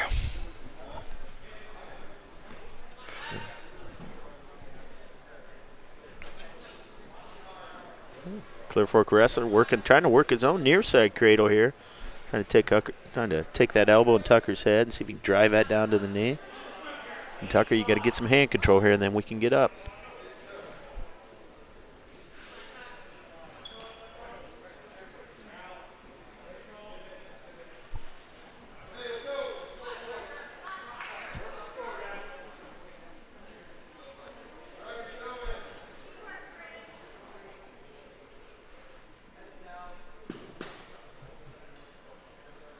Hoffman pretty content to just hang on here. He's well in control of this match. Just needs to be careful. Yeah, I think he's trying to get away. I'll give this Clearfork kid credit on top. He chose top, and he's really putting a lot of pressure on our head.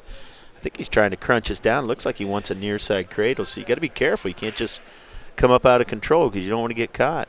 Absolutely. Tucker's got a hand there. You got to get one hand, and then you got to build your base and see what you can do. But he's been getting good pressure on top of us. He's locking up, trying to lock up a three-quarter stack here. He's driving that knee. Got to be smart here. It's a good third period, and there's not a lot of points. He's putting together a nice effort on top here. Yeah, absolutely. And these Clearfork kids, they don't quit. They may have not won much tonight, but they're tough. No, they're tough and they're physical. And you see the style of wrestling. They're looking to score and they're trying to hit good, hard physical moves on you. So even if you got a lead, you got to be smart. Indeed. 15 seconds left. And right now we're looking at a major decision here because it's a 10-point lead. And he's going to ride Kaufman out here for this whole third period. I think we would have liked to try to get a tech fall here, but good job on top of the Clearfork wrestling. Yeah, and for our listeners, we'll talk about that major decision, what that gets you for a team. Yeah, that gets you 4 points. So, if you're trying to maybe, if you're looking at Clearfork, they look pretty solid in the upper weights against Rittman. So they're probably thinking if we can shave a few points off here and there, then we got an opportunity maybe in these upper weights to start making a comeback. Yeah, you look at that team strategy concept here. West Holmes holding a 22-3 advantage thus far. And for West Holmes, Callan Bowling. Yep, Callan's a freshman out here. He's been off the mat for a little bit, and he's back in the lineup tonight. And this Schlosser, he looked pretty solid against Rittman, I thought. He did indeed. Looked very athletic, had a nice leg attack. So Callan, he better be ready here. This is a nice-looking wrestler. 152 weight class on the mat. There's that good shot again. Switches right off to the backside ankle. See if he can finish it.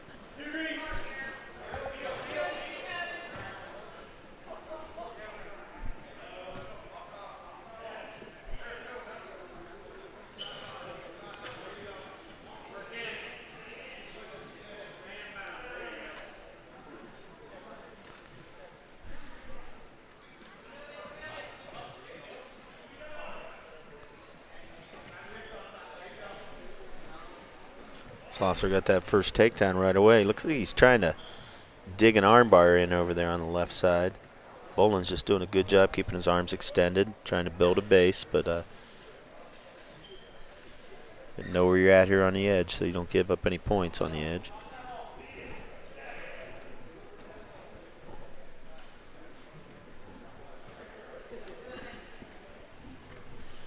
A little spiral breakdown there. Bowling doing a good job rotating with it. Don't let him stack you up. Don't let him stack you up.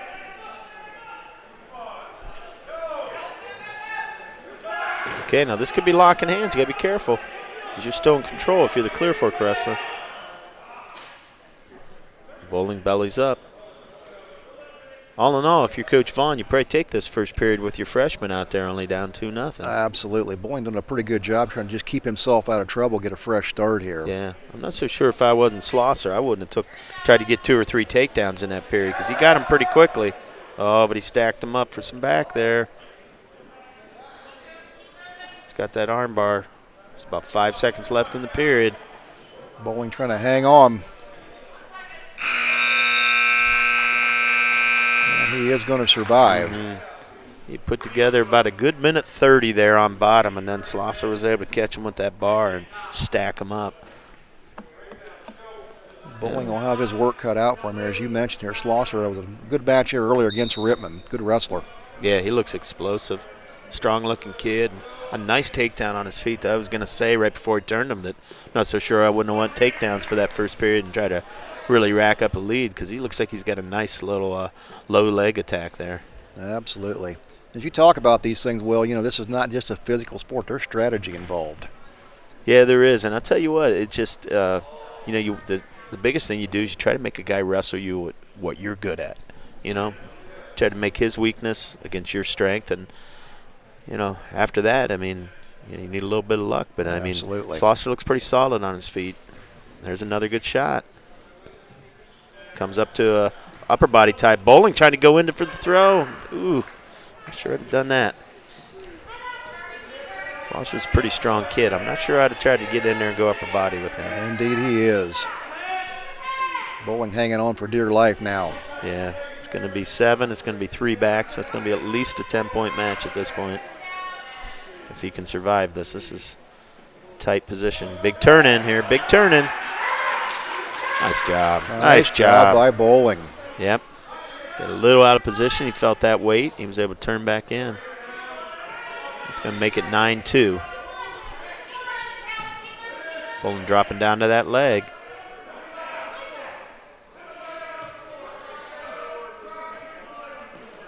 Slosser's fighting in with the whizzer here.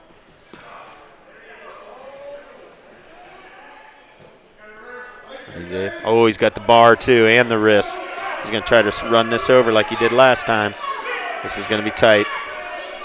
Bowling's got himself in trouble. 10 seconds remaining. Yeah, and I don't think the out of bounds is going to save you here because your feet are in. He's fighting it hard. Boy, he's bridging. He's got about 1 second. He'll live to see the third period. Yeah, and he's trying to save a team point for his team, too. Absolutely. He'll find himself down 14-2. He'll need a pin most likely in this third.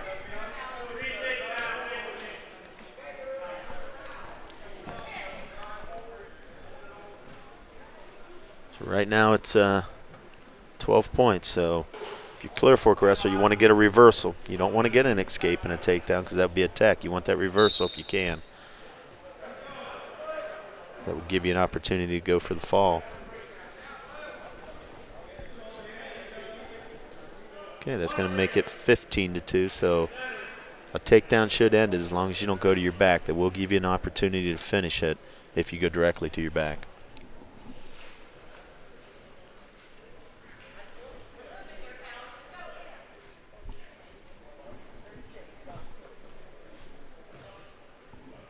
Clearfork looking to pick up its second victory here of this match. West Holmes has dominated here early. Another good leg shot there. You want to get to your stomach. Good.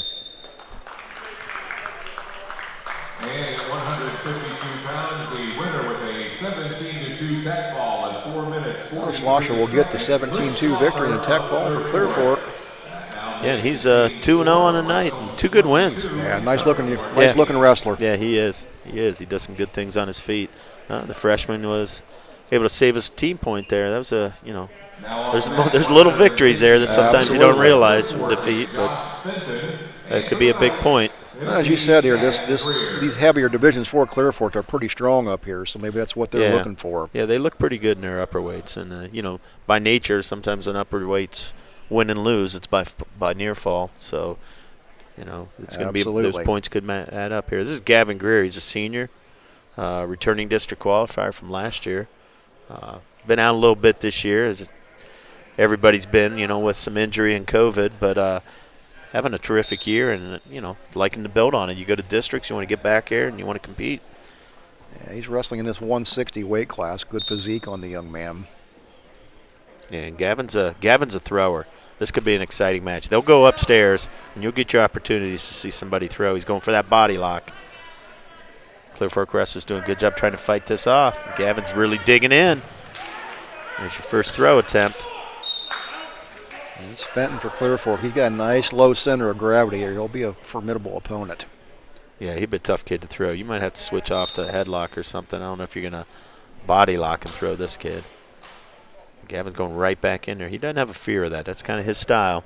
Some guys like leg attacks. Gavin likes to get in there and go upper body with you. Fenton has good leg strength here as we see his physique. Oh, there we go. We're going to get right back into that position here.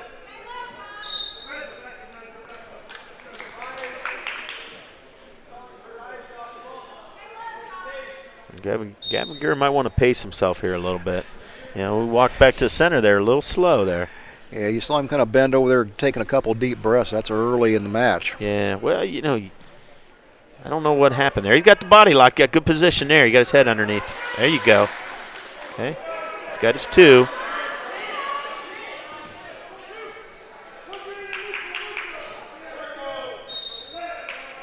Yeah, he's struggling. And I don't know if that one first throw attempt, if he didn't hit his head off the mat or not, because he hasn't looked right since then, has he? No, he has not. And I don't know if it's just that he can't get his wind, or that if he hope he didn't ding his head there a little bit, because he did that throw and they both kind of landed a little awkwardly there. But he they're checking him out right now, making sure he's okay. Yeah, he's using some injury time. You get 2 minutes injury time in wrestling, and first time you take it, that's your time you want to recover. Second time you take it, your opponent gets choice. Third time you take it, the match is over. So if you're going to use it the first time, you might as well use as much as you can. Make sure you're ready to go, because after that, you're going to be penalized. Absolutely. Yeah, he's still down there kind of shaking his head, so I'm not sure he's got all his facilities with him here yet.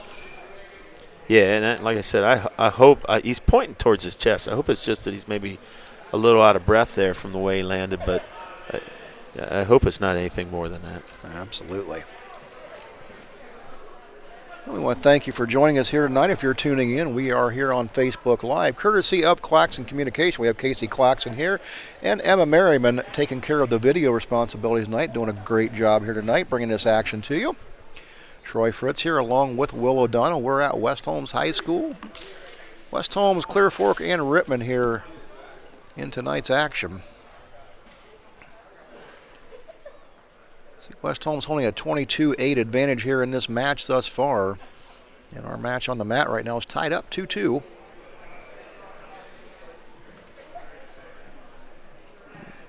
Not sure why it's 2-2. There was a takedown and an escape. I didn't see where the other point came from. Well, I'm with you. I looked up at one point, thought it was just 2-1, so I'm not sure where that came from either. Yeah, I'm not either. Let's see if we can get a clarification or something from somebody on that. Gavin's back on the mat here.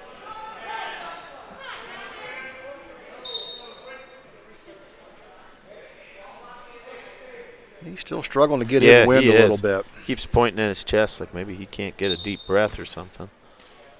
I think he's going to have to catch this young man. I don't know if he's going to be able to go a full 6 minutes here right now. Yeah, absolutely.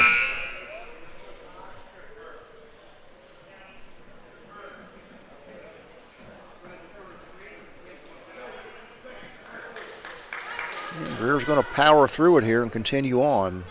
He deferred choice, and the Clearfork wrestler took bottom. And he's a little bit of fire plug, the way he's built. And I think he'd be a tough kid to ride. Again, his leg strength from up here looks pretty incredible. Yeah, and he just hit a nice little roll. I think he's feeling. I think he knows he's got his opponent in a bad spot right now, and he's going to try to keep the pressure on. Yeah, it's hard to hide the fact that you're out of air and can't breathe, so you certainly give your opponent some incentive to double down on you really quick. Yeah, and he's looks like he's going to try to lock up a cradle here. Your coach is telling him to run it over. Now, he's got to be careful when he does this, because Gavin's got that foot in there. He could kind of take him back over if he tries to do this in a hurry. Still 4-2.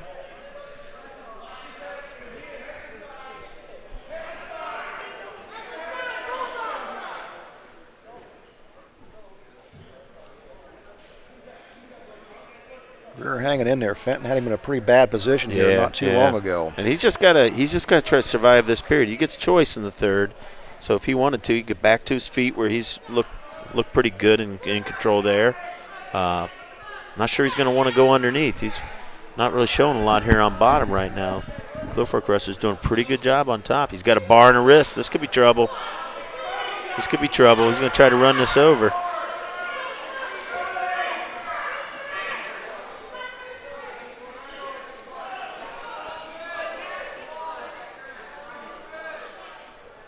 Greer doing a good job holding off the strength of Fenton here thus far. Yeah, he is giving himself a chance here.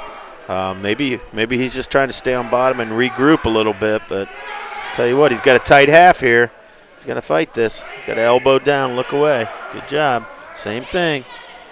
Greer's not showing a lot on bottom. He hasn't been called for stalling, so that's good news.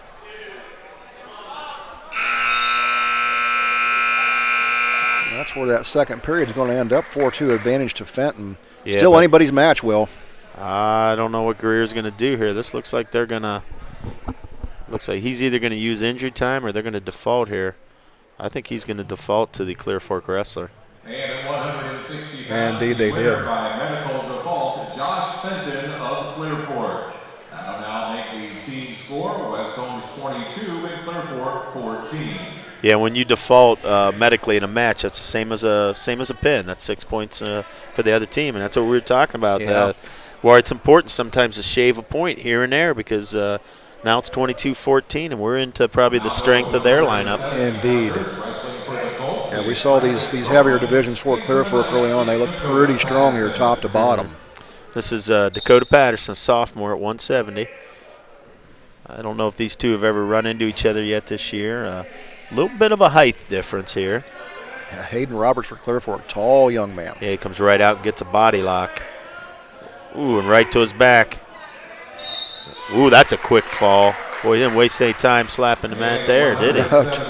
19 seconds into that match, and Clearfork's going to get the pin. Yeah, and it just got interesting. It's 22-20 now. Things can change so quickly in this sport. Let's see who they send out here. Should be moving into the 182 class. Yeah, for West Holmes, it'll be the freshman, Grant Miller. Not sure who they're sending out here. They will now go at 182 pounds. For Clearfork, it's Hayden Bateson. Wrestling for the Knights, it's Grant Miller.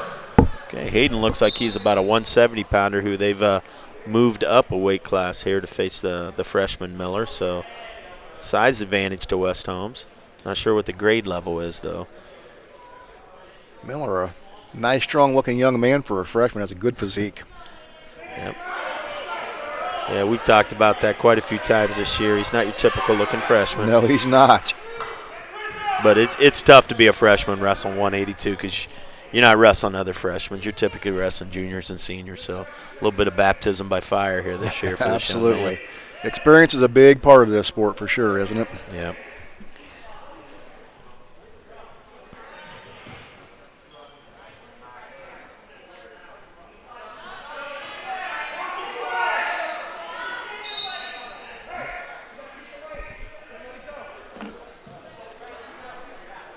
Miller did a good job there getting himself towards the out of bounds.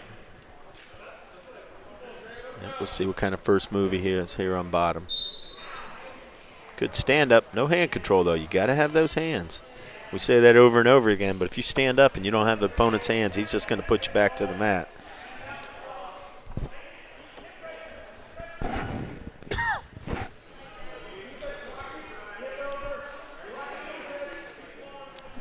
Clearfork wrestler's got a leg lace there. He's trying to kind of take this over, hit what we call a Turk, and see if he can get some back points there. Miller's just got to try to stay down flat on his belly and not come up too soon. Okay.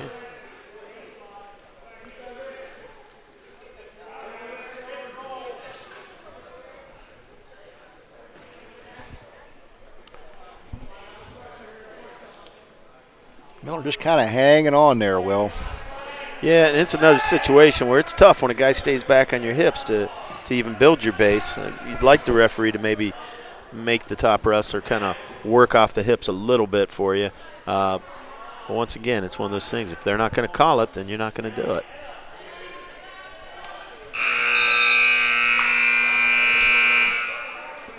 Good job there by Miller, kind of surviving that last half of the first period, just down 2-0.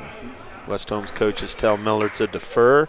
Clearfork's going to take down. Let's see what Grant can do here on top. Saving that position for the third period.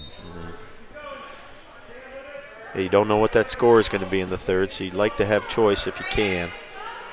Grant's got to try to return him here. You can't just stay on your feet. There you go. Good job. Know where you're at.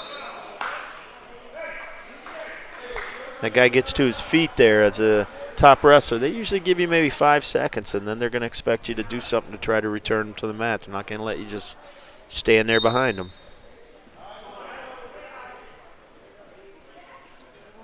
Grant's getting a little high here. It'll be 3-0. Stay in a good stance here.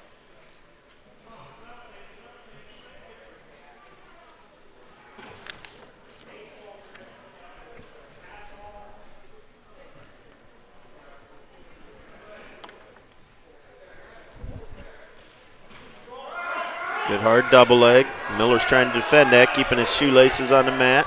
Spins around. No points, though, because he's got to return them. It was a good job defending that double leg that time. Absolutely. Marzetti for Clearfork.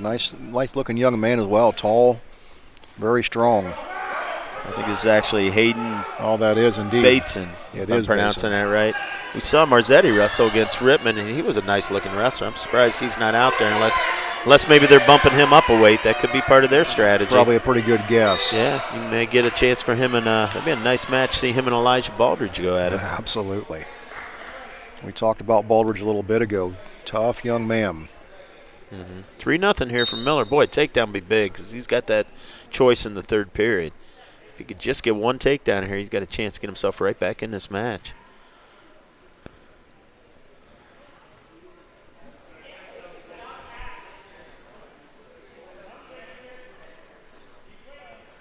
You look at the size of Miller here, just a freshman, you got to think he's going to have a pretty bright future. Yeah. The technique's going to come with the experience. The muscle's there already, which usually it's the opposite. So, yeah, it'll come there. And I know his dad will work with him. His dad was a heavyweight out here that placed in the state for West Holmes, wrestled at Ashland College for 4 years. And his brother's on the coaching staff, and he was a good wrestler for us. So he's going to get all the instruction and technique that he wants, all the tips that he'll need, and some great coaching here at West Holmes. So, absolutely. I'm curious. Better days are on the horizon for this young man. He's just going to have to take his lumps this year. Man, he's in a good match here, just down 3-0 going into the third period. Yeah, he's competing. If he can get to his feet here, make it 3-1, then it's just a one-move match. You got caution there on the Clearfork wrestler for mounting improperly. You get 2 of those. Third one to cost you a point. Good stand-up. He's working. Once again, he's got to get the hand control before he comes to his feet. That's why he's getting returned to the mat.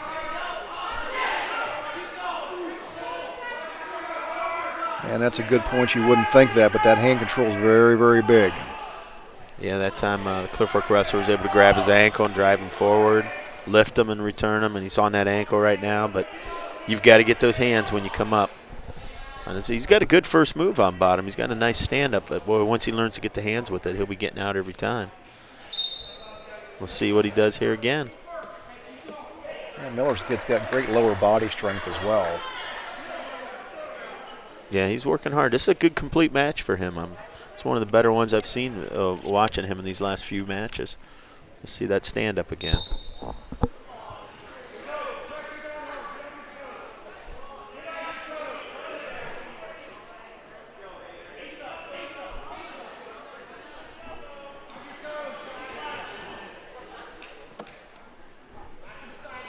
Miller hanging in there. We got about 1 minute remaining here, and still got a lot of match. We just got to get that one move. Even a reversal, we could still kick him out and get ourselves back on our feet with an opportunity.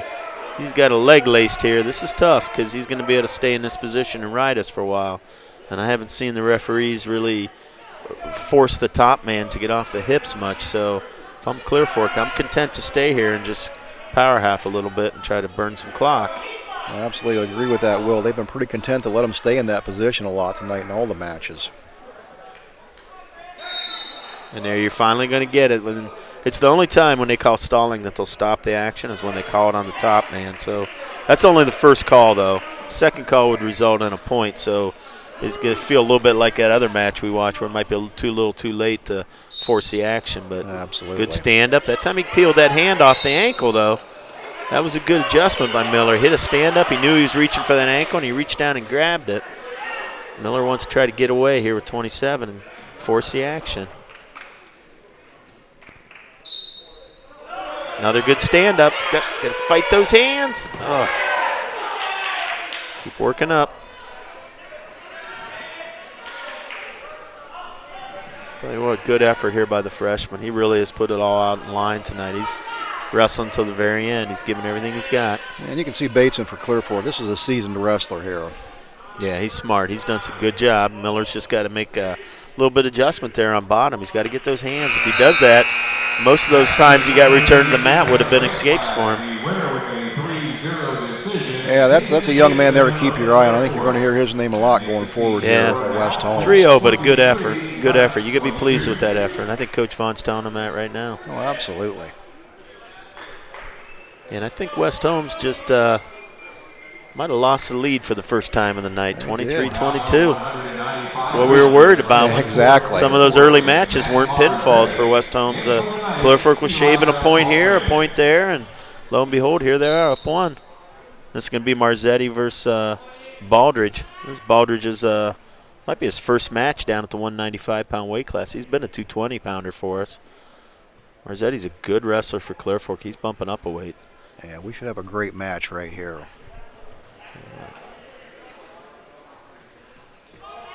Ooh, Elijah stopped that double leg. Almost caught him. Got to get your arm out of there, Marzetti. Smart. He can hit you with the barrel roll from underneath.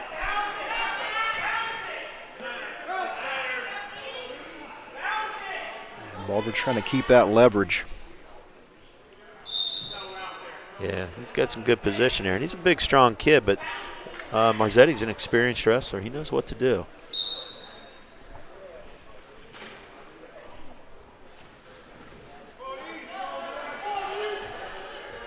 Marzetti's got a body lock. Baldridge's got a whizzer. We'll see who can win here. Nice throw, but out of bounds. Good job using Baldridge's leverage against him there to take that throw. Absolutely. We'll keep these two young men in the circle here. Things might get interesting.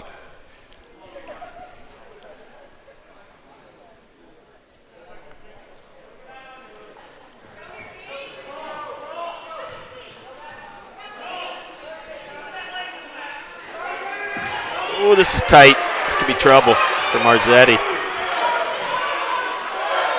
He had a nice body lock, and Baldridge was able to take him to his back. That's a lot of extra weight and muscle to have on top of you. Baldridge got him. He got him.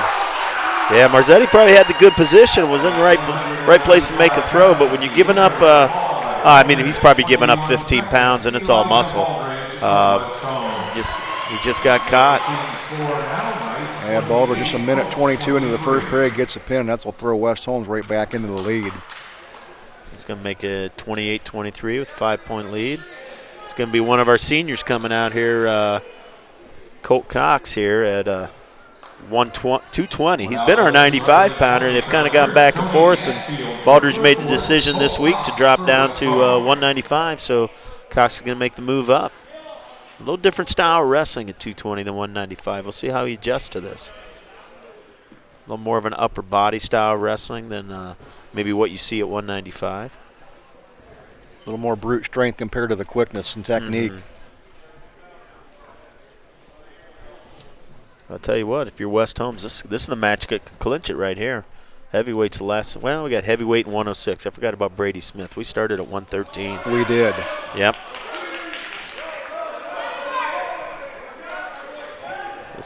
This could come down to Brady Smith at 106 tonight. We'll see what happens here. Clearfork wrestler's got that bar.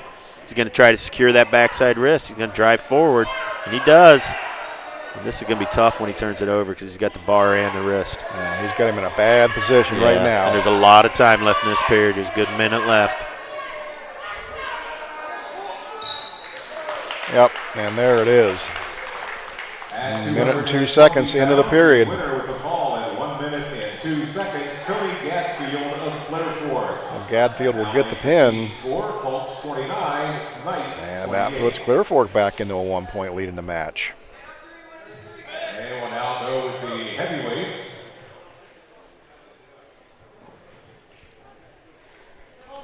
Should be the heavyweight division coming up here.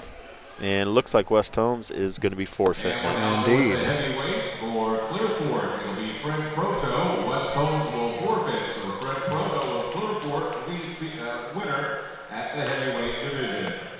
And unfortunately, that will probably make, if I do the math right, even if Smith can get a fall here, that's going to be a 1-point victory for Clearfork. Indeed it will be. Well, this will be the 106-pound weight class. Like I said, I haven't got to see Smith wrestle many live matches. You see that shot right away, chases the backside ankle. It's Smith and Hoskins on the mat. Smith's going to let him up, get right back to his feet. He and Taylor have a very similar style of wrestling. As you mentioned earlier, they're workout partners. They wrestle against each other. Yep, Brady's a junior, and strangely enough, he's only in his second year of wrestling at West Holmes. And, boy, he's been a quick learner. You see him out there and you think he's a kid that you would have guessed was maybe in a youth league or come up through your system. And he hasn't. He's just a good athlete who picks up stuff real quick on the mat. And I'll tell you what, he's surprising a lot of people. He come out of nowhere. We knew what we had last year, but we had some kids in the room, and Welsh and Woods and Masters, that were really kind of keeping him off the mat as a first-year wrestler. But you can see right now he's attack-oriented. He's got good technique. Chased that front headlock around. Indeed, he did. Yeah, would have liked to see him score from that near side cradle. Coaches probably talk about that when they watch film. But 4-2, right back to his feet. Does a good job of chasing his opponent back to the center of the mat, not let him wrestle on the edge. Well, do you find kids that join the sport late like this in their career, is it hard for them to pick up typically? Well, to be honest, yeah. Usually you don't see him do what this kid's doing. Right. I don't even know what that move was. He just kind of flipped over. They haven't awarded any points, but I'll give him style points if nothing else. Yeah. But no, Brady's just a good athlete, and athletes pick things up quickly. Absolutely. This is the one area he's got to be careful on, is he's not real experienced on the mat. You can see he can get on his feet and take you down, but right now he's in trouble. He's got to try to get back to his stomach. He's got caught in a little bit of a headlock here. See if he can weasel out of this. He was in total control, and he just gave up 5. So it's 7. Well, they gave him 2, so it's 6-4. They're going to give Brady an escape, make it 6-5. And I think Brady's got a little bit of a nosebleed here, so we're going to have our third trip to the trash can. But, yeah, he got a little bit of trouble. And that's where it's his inexperience is sometimes there's situations where he gets into, especially on the mat. A lot of times I've noticed maybe when he's on top, maybe doesn't notice his weights a little out of position, or if he's on bottom, doesn't realize he's in trouble. On his feet, he's terrific. He's just attack oriented, and he can take anybody down. And I think the coaches try to have him stay in that position. It just needs more mat time to pick up on some of those other little situations. As you talk to those points, it's technique and experience is huge. It's 6-5. And Smith's trying to get a takedown, get right back into the lead. And you can see here he is, right in on that leg. He's got to watch here. He's got to get his hips up and try to spin around. He's giving up a little size here. This Clearfork wrestler's a little taller than him. Yeah, so we got a good one here on the 106 weight class, 6-5 lead for the Clearfork wrestler going into period 2. Yep, Smith's going to go down right away and try to tie this up.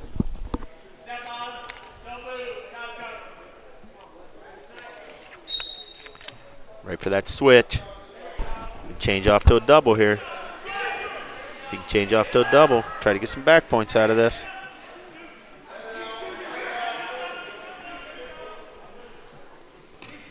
It's going to give him the lead, 7-6.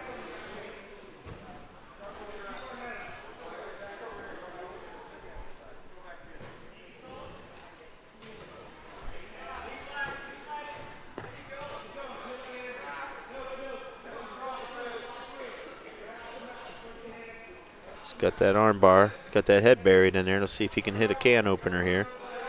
Shoot his head underneath. Got to do it hard if you're going to do it. You got to break him down a little bit. Keep that arm. See if you can use it for something.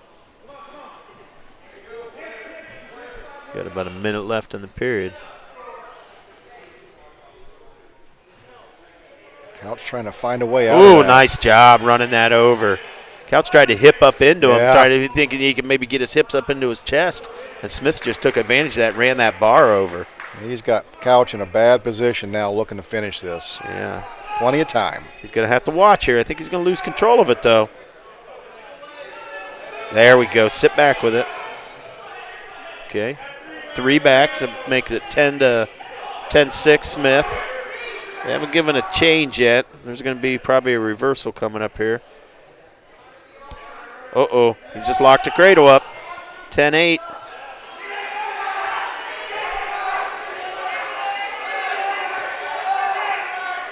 He's trying to take this cradle back.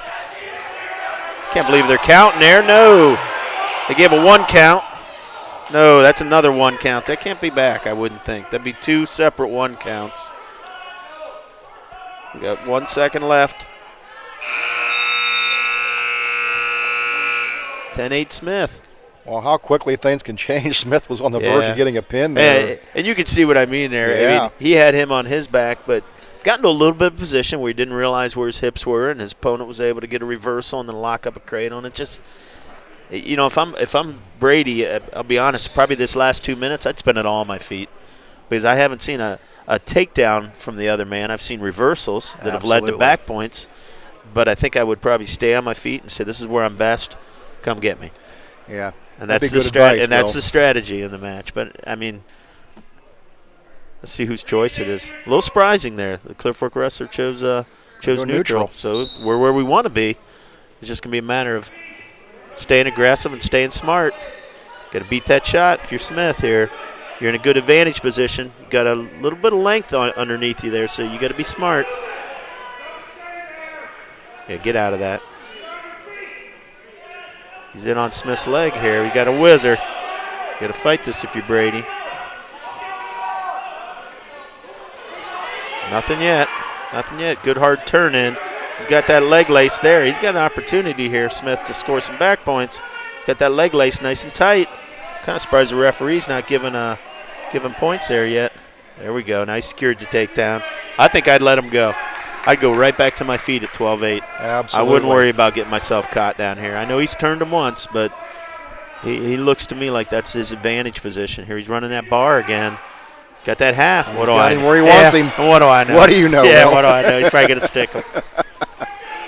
And there it is. Good thing you didn't listen to me. That's an exciting match.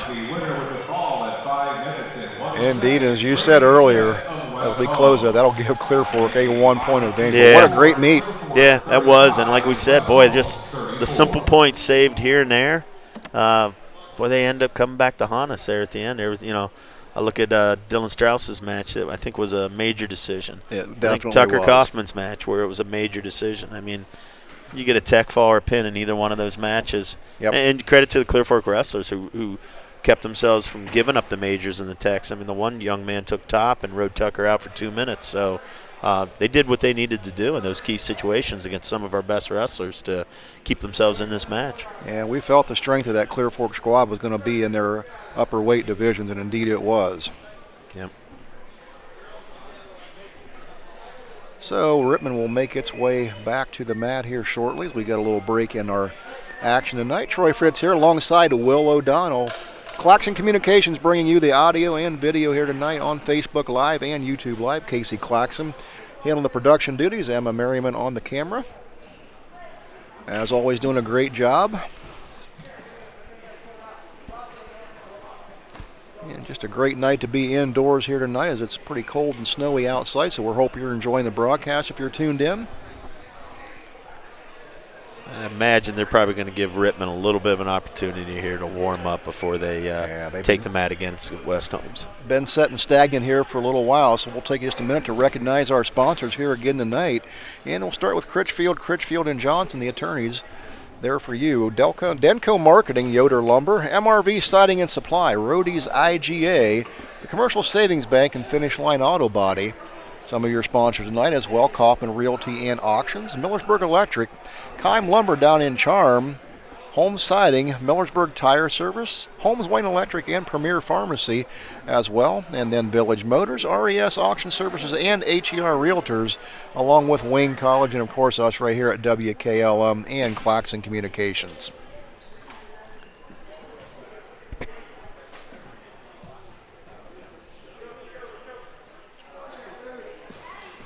We see some of the crowd starting to thin out here as we're going to start winding down here tonight. But West Holmes will be doing battle here with Rittman when we get back underway.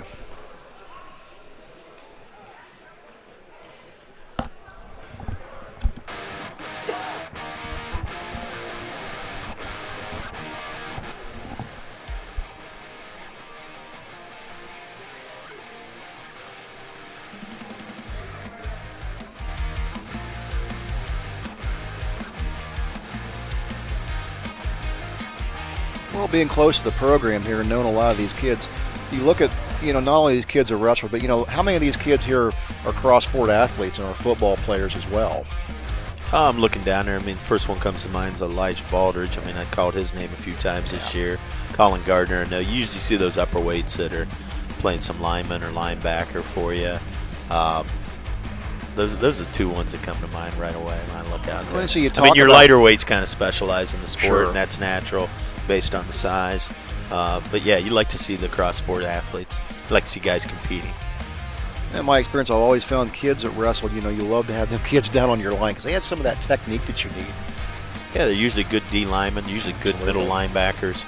They know how to tackle. It's just like shooting a double leg. Tucker Kaufman was another one. I mean, Tucker Kaufman plays football. We called his name a lot this year. He's a defensive back. He's a slot receiver, a Z for us. He ran punts, kickoffs back for touchdowns, interceptions for touchdowns, making plays all over the field. And, just like I said, it's just important for kids to compete. You want them to lift, Absolutely. but boy, you want them to compete. Absolutely. And, West Holmes had a great run this year in football. And Will, we heard you call a couple games with Matt here when you're going down the tournament trail. And, what these kids are learning here, either in wrestling or in football, it benefits both sports down the road. Oh, absolutely. And, the winning becomes contagious. Not just in the season you're in, but just program to program. You look at the basketball team this year at West Holmes having a terrific year. I think Coach Hall's 12-4, if I'm right. He is. Huge double overtime win against Trywin, then a 1-point win here the other night. And I just see these kids starting to believe in themselves and compete, and that's what I want to see. And I hope it carries over into track and baseball. Absolutely. And talking about the boys program here with basketball at West Holmes, Coach Hall doing a phenomenal job this year with those kids. And that's a core group of kids that won one game last year. I mean, that program turned around to a 12-4 victory record, as you said. And they're number 3 seed in the tournament they got as well, and they're making a nice run here this year. Yeah, it's just it's amazing what happens when a 16-year-old kid believes in himself. Man, Boy, they just catch fire. And it's good to see West Holmes. Football had a good year. We're looking at basketball and wrestling having good years. And like I said, I hope our track team and baseball teams just tear it up as well. Absolutely. That culture of winning's always been intact here at West Holmes at different levels in different sports. But it's good to see these kids excelling again, and boys and girls as well. Girls are in a nice run this year with their basketball program as well, and things are good. In a crazy year of COVID with a lot of unknowns, it's just good to see the gym full of kids and with people in here enjoying the sports. Yeah. I mean, we go back to 6-7 months ago. We weren't sure, when we're doing all that lifting in football, if we were going to get a chance to have a season. But kids were taking a leap of faith, and they were getting in there and putting it in, and it was crazy. I mean, July 1st, we were going in shifts at 10, 15 minutes between shifts so we could sanitize everything. And kids hung in there, and boy, they were ready to go when they got their opportunity. And you give a lot of credit to, not only you guys as teachers, but custodians and everybody that doing what they need to do to keep these kids in gym, keep us all safe, and continue as much as normal here this year in a year of some crazy unknowns. Yep. Looks like we're going to have a exhibition match here at either 220 or heavyweight here. It could be Averbrook, the freshman for West Holmes. I don't know who this is for Rittman. I didn't get a name on that. But, coming right out there and going upstairs. Averbrook in good position now. Rittman wrestler came right out and tried to go upstairs with him, and he was able to take it. Averbrook's on top here. He wants to try to get a power half, I think. Pushing it up. That's what they're yelling for. Push the head down and power half. And he's listening. Let's see if he can get out to the side and turn this over. He's staying with it. Just stay with it a little longer. You might be able to get that over.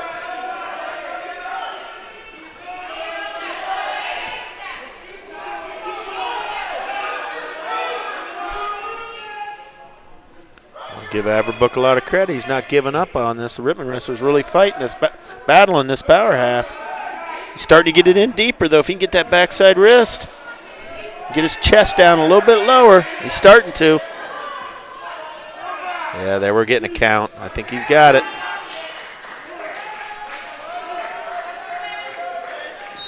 There you go. Good job. Nice job being patient with it. Boy, I tell you what, he had that power half for a good 30 seconds. He just kept the pressure on and finally was able to get it across where he wanted it. Indeed, he come out aggressive and got position and never let off of it. And you say he's just a freshman. Mm-hmm. He's a football player as well there for us. And Yeah, he wrestled in junior high. And, he's like I said, he's got a senior in front of him at 220 and Elijah Baldridge in there. So his day's coming. Absolutely. It's tough sometimes to want to stay with it when you got to go in the room and wrestle those kind of kids every day as a freshman. But, hang in there because when he's a junior, he'll be doing the same thing to some other little freshman. Absolutely. That persistence is very, very important, especially when you're a young athlete. And I'm not sure what weight. We started at 113 the last time, so they're probably starting at 120. So I think we're going to see Tish, which means we'll probably end with Taylor. Absolutely. And this is indeed Tish on the map. Wrestling for Rittman is David Collin and Noah Tish for West Holmes. David Collins for Rittman on the map.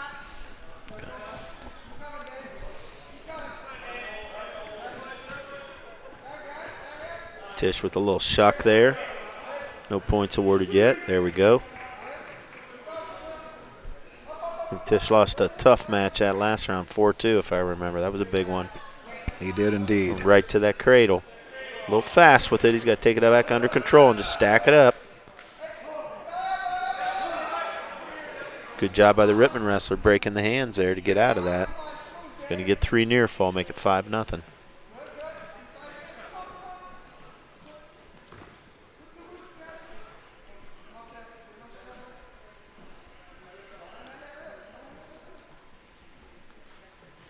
Got that arm bar. He's going to try to run that over.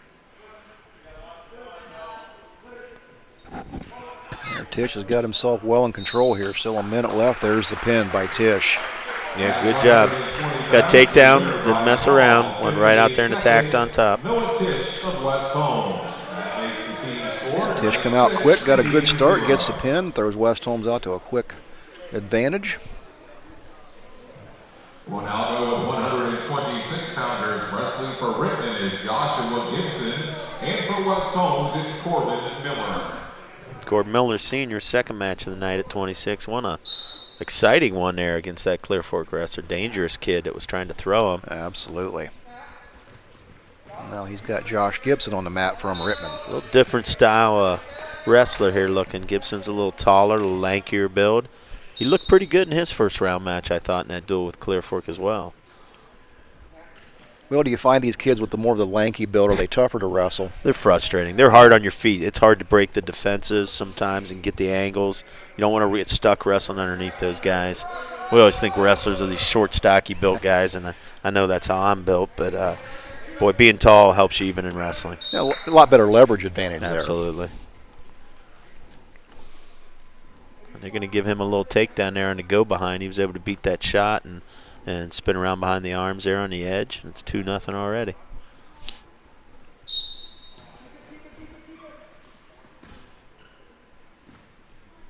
Gibson's got a nice spiral, throws a leg in. A little bit out of position there. He might want to try to readjust. I think he's trying to get that other leg with his arms there.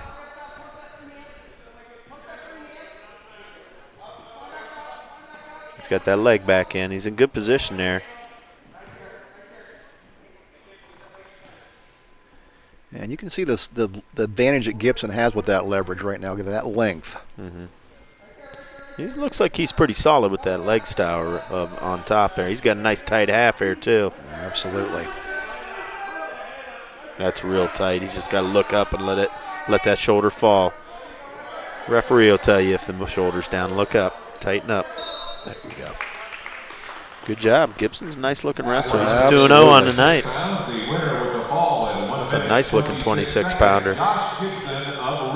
Indeed he is. Team score at 6-6. And that'll tie up the match, 6-6. Both squads getting a pin here in the first two matches, respectively. And we'll now go 132 pounders for the Indians. So that'll move us to the 132 division. And for the Knights, it'll be Dylan Strauss. Well, it looks like we're going to have Strauss back down at his normal weight of 132 this time. Oop, right to the cement mixer. There it is. I've said that about 5 times tonight. You have indeed. But this one could be over real quick if he just finishes that off. It's going to be 5-1 now. Rittman wrestler kind of put his arm up there. It's kind of asking for it there. Yes, he was. You got to watch. You got to keep those elbows down. Strauss right in on the leg. Going to Nice hip move. over. Going to be 6-1. He's gonna score some points on his feet here and look for the back points off the takedown. Strauss shows great quickness.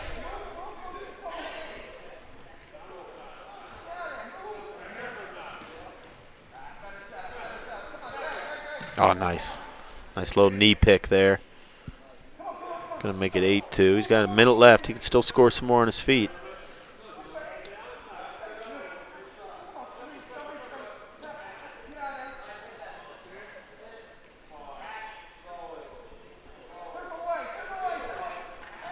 Drops that single. Coach yelling for a near side cradle. He's got a cradle, tightened it to a half. That's all she wrote. There it is. Strauss will get his second pin of the evening. No, 3 matches under the book and 3 pins, respectively, for each squad. Knights 12 and Indians 6. Now 138-pounders. Rittman will be forfeiting, so picking up on the forfeit win, Tucker Kaufman. The 138-pound division will be forfeited as Rittman sends nobody to the match. Yeah, Tucker Kaufman's going to get that forfeit, and will be forfeiting, so the forfeit winner for West Holmes is Caleb Larimore. yeah, Caleb Larimore, sophomore, coming out to take the forfeit at 145. Now go 152-pounders for Rittman. It's Lucas Pelfrey. We will have a match here at the 152 division. It's Kalen Bowling with the second match of the night. He ran into a bit of a buzzsaw there in Clearfork that first round and put up a nice effort. He did. Put up a nice effort against that young man. Yeah, he put up a good fight before succumbing. Yeah, gave up a tech point, saved us a team point with that tech fall. Indeed, and it ended up being a 1-point match, so we could have used a little more of that. He probably didn't realize how big that point was going to be when he did it at the time. He was probably just disappointed that he didn't get the win. Absolutely. Rittman wrestlers in on that single leg, trying to rotate around. Bowling's got a cross face. He's got to try to straighten that leg. Don't give up on that cross face. Switching off here to a barrel roll. Be careful. Both guys got a front headlock. Bowling's trying to spin around himself. He's got to separate that. Separate. They're going to give him 2. Good job defending that shot. Let's see what he can do on top. Well, we see that Rittman wrestler's got a bandage on the one hand there. Looks like maybe a couple of stoved up fingers. Do you look for things like that when you're on the mat and take advantage of that? Oh, I suppose you could. I don't know. A nice job there. Nice job raking that half there. Had that half and that wrist, raked it across his body. Probably like coaches showed him in practice. Absolutely. This is tight. Got about 40 seconds. There it is. Got it. Nice job for the freshman. Good job on that half series. That's something the coach is going to make sure he talks to him about. You run that half and the guy's fighting your pressure. We call it raking it across your body. You just kind of whip it the other direction, take it, use his momentum. Yeah, West Holmes getting. I think Greer's going to come out and take a forfeit. He is indeed. Rittman will be forfeiting, so picking up on the forfeit win for West Holmes is Gavin Greer.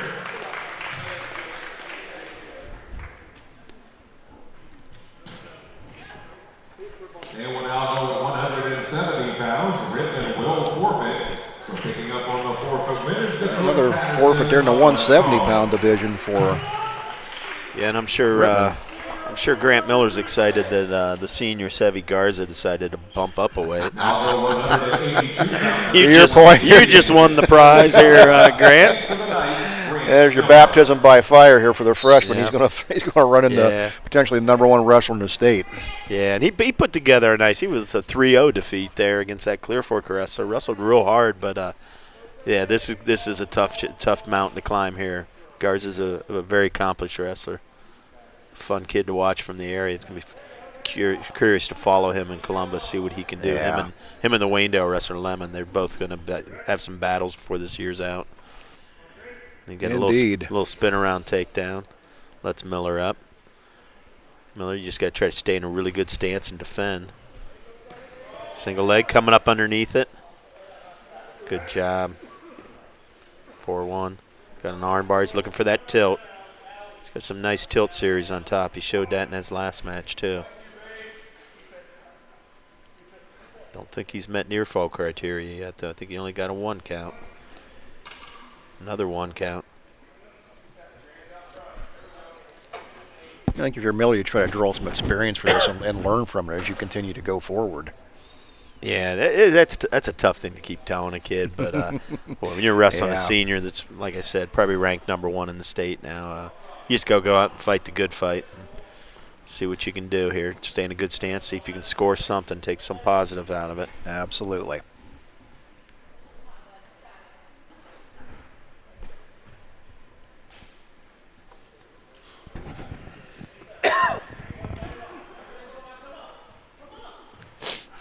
Got about 20 seconds left, but only 4-1. Guards look pretty dominant on his feet here, but Miller's been trying to stave him off here on bottom. And he's just surviving. Garza's going for another tilt there. 5 seconds.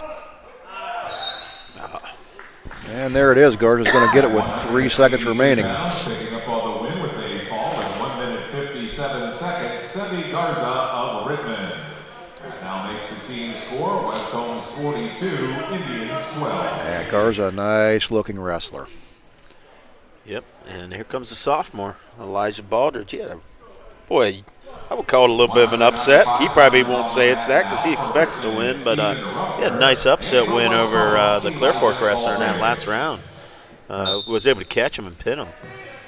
I like how aggressive Baldridge comes out. He goes right after it. Yep, come right out, tack that single leg. Sure what he was doing there. It looked like he was trying to let the Rittman wrestler up, and he kind of dropped to our leg instead.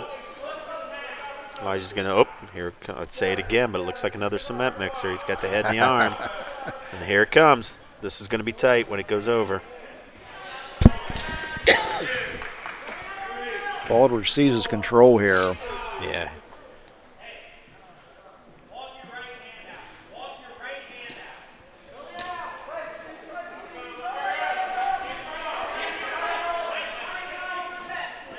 Switches off to a cradle. Stacked up.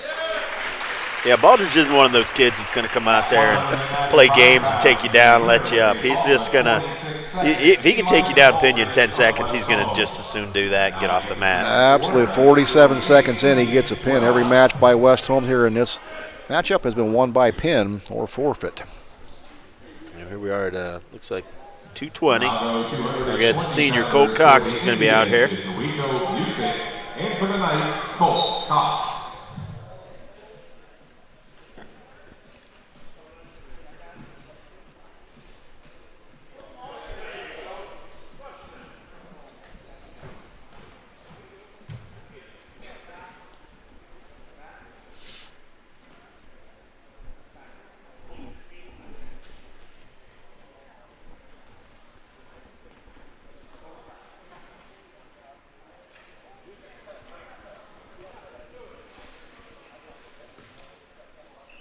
Both wrestlers trying to find that advantage here early on. Yeah, both kind of staying in front of each other, tying up on the collar tie. I remember the Rittman wrestler in his match against Clearfork. There wasn't a lot of shots from him. He did a pretty good job defending the shots. So Cox is going to have to watch that. Sometimes these bigger guys like to try to snap each other down and get some go-behinds. Tend to rely a little bit more on that upper body strength, as you said earlier. Yeah, and if you can't hit that, it's fine to go into the second period and choose top and try to work your bars and try to turn somebody over.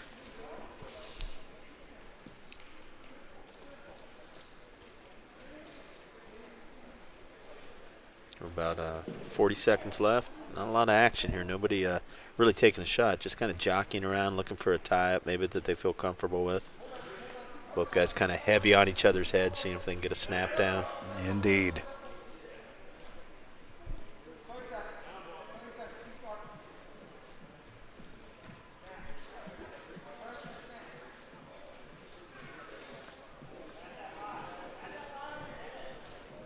At 10 seconds.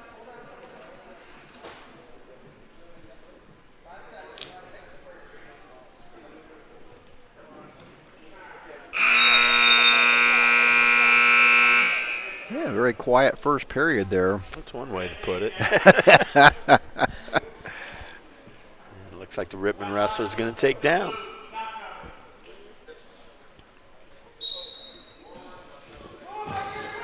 Oh, nice Granby roll. He gets the reversal. Good first move there.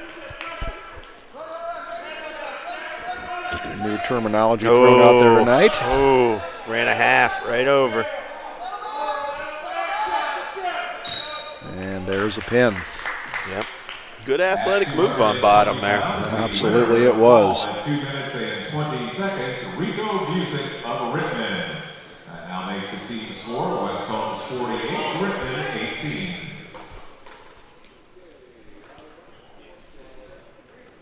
And we'll now go the 285-pounders for Rittman. It's Tyler Thompson. Forfeit here at heavyweight. West Holmes will forfeit, so your forfeit winner, Tyler Thompson of the Indians. Indeed they did. It looks like we're going to get to see Brady Smith again here at 106. We are. Now up on the mat, 106-pounders for the Indians. It's Garrett Garton, and for the Knights, Brady Smith.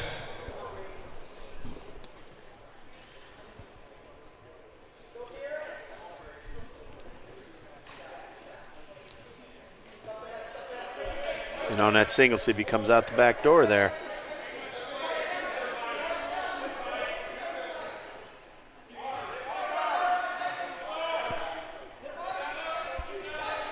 Trying to walk around. Good job. Walks around and gets the finish.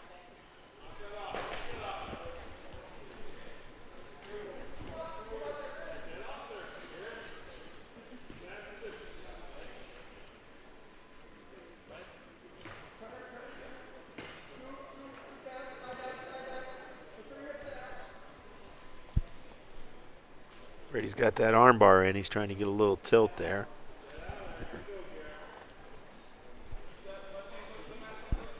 He come out and picked up a couple of quick points. Now just trying to figure his way through this. Looks like he's got a nice half here with the backside wrist. Good job by the Rittman wrestler, hipping down and looking away from that.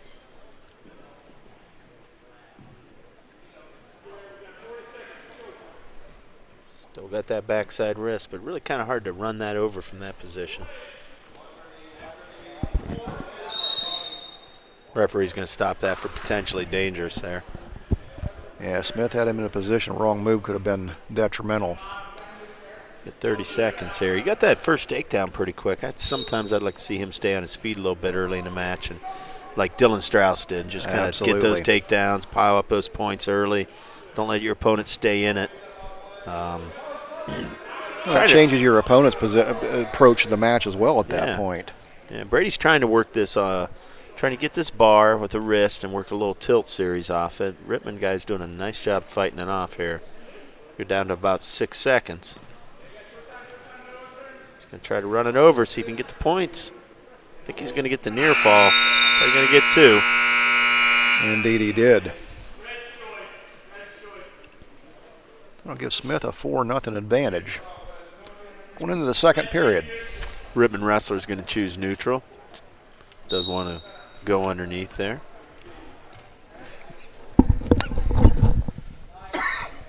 Oh, nice takedown here by Smith. Got to pop his head out here. If he does, he's going to have him in some trouble because he's got that near leg.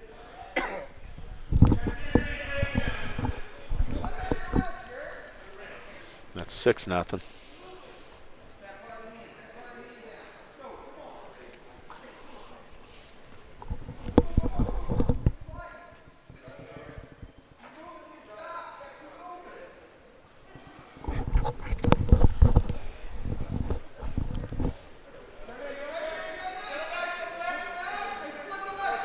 Smith's really kind of exclusively working that bar series there, and he got it. Once again, he got his hips a little out of position and got reversed. It's going to be 6-2. He's crawling forward here. He just wants to try to get his legs unscissored there and see if he can build his base.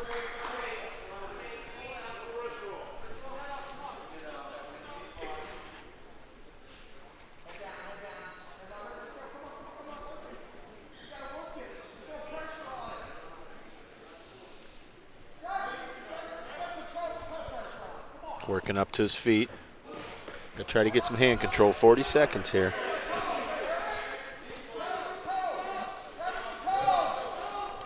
Yeah, Smith come out quicker. This Rittman wrestler here is holding his own. Yeah, and I'm not sure why he chose neutral in the second period. I think I would have went on the mat with Smith. He's getting back points right here with a tilt of his own. Absolutely. He's going to make this at least a 6-4, maybe even a 6-5 match. Smith's going to have to watch his shoulders there. He almost got stacked up. Indeed he did. 10 seconds now in the period. And they haven't awarded points yet because he hasn't let go of that wrist of Smith, so he hasn't broke the hold to switch off to a new one yet. But I think it's going to be 6-5 here at the end of the period. Indeed it will be. They just gave him 3 points. I see Coach Vaughn signaling neutral. He's not going to put Smith underneath there, and that's probably a good choice. I agree. I think if the Rittman wrestler knew he was that good on top against him, he might not have chose neutral. Absolutely. But if you're Smith, like I said, it's a 1-point match. It's kind of where he was at in the last one. Nice barrel roll. You got to turn that into back points. Come on. You got to keep that and get your back. There you go. He was here against the Clearfork wrestler, and he didn't panic. You can see, like I said, how good he is on his feet. Absolutely. I think that first period, that was a mistake just staying on top as long as he did. I think he could have took him down 3-4 times and really got these kind of opportunities. Started building points. Yep. Steps over. He should be able to get the fall here. There it is. He did. Good call, Will. 106 pounds, picking up the win with a fall. But I think you can see when he wrestles how explosive he is on his feet, but just a little bit of the inexperience on the mat yet. Yeah, he's very, very quick. You know, that's going to be that's kind of his kryptonite right now. So he's just got to be smart enough to keep these big matches on his feet and stay at what he's good at.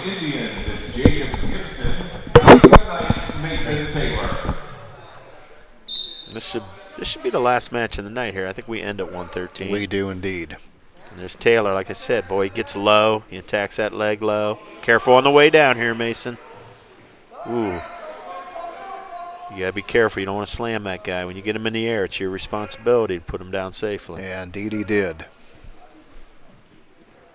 You see what I mean? He's back down on that knee. He gets low. He forces. That's a weird position to try to wrestle somebody at, because if you're not comfortable down there, it's not natural to try to wrestle like that. And Taylor's very comfortable down there. He's got to return him to the mat so he can get his 2. He hasn't been awarded it yet. And there it is. There it is. Yep.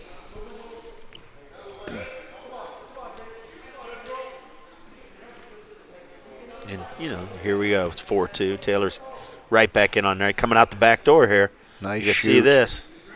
6-2. And this is what I'd like to see Smith do, I think, is what Taylor's doing here. Take him down and let him up. Take him down and let him up. If you don't take him to his back right away, go back on your feet. You know, you're going to get those opportunities. Looking for his tilt of his own there.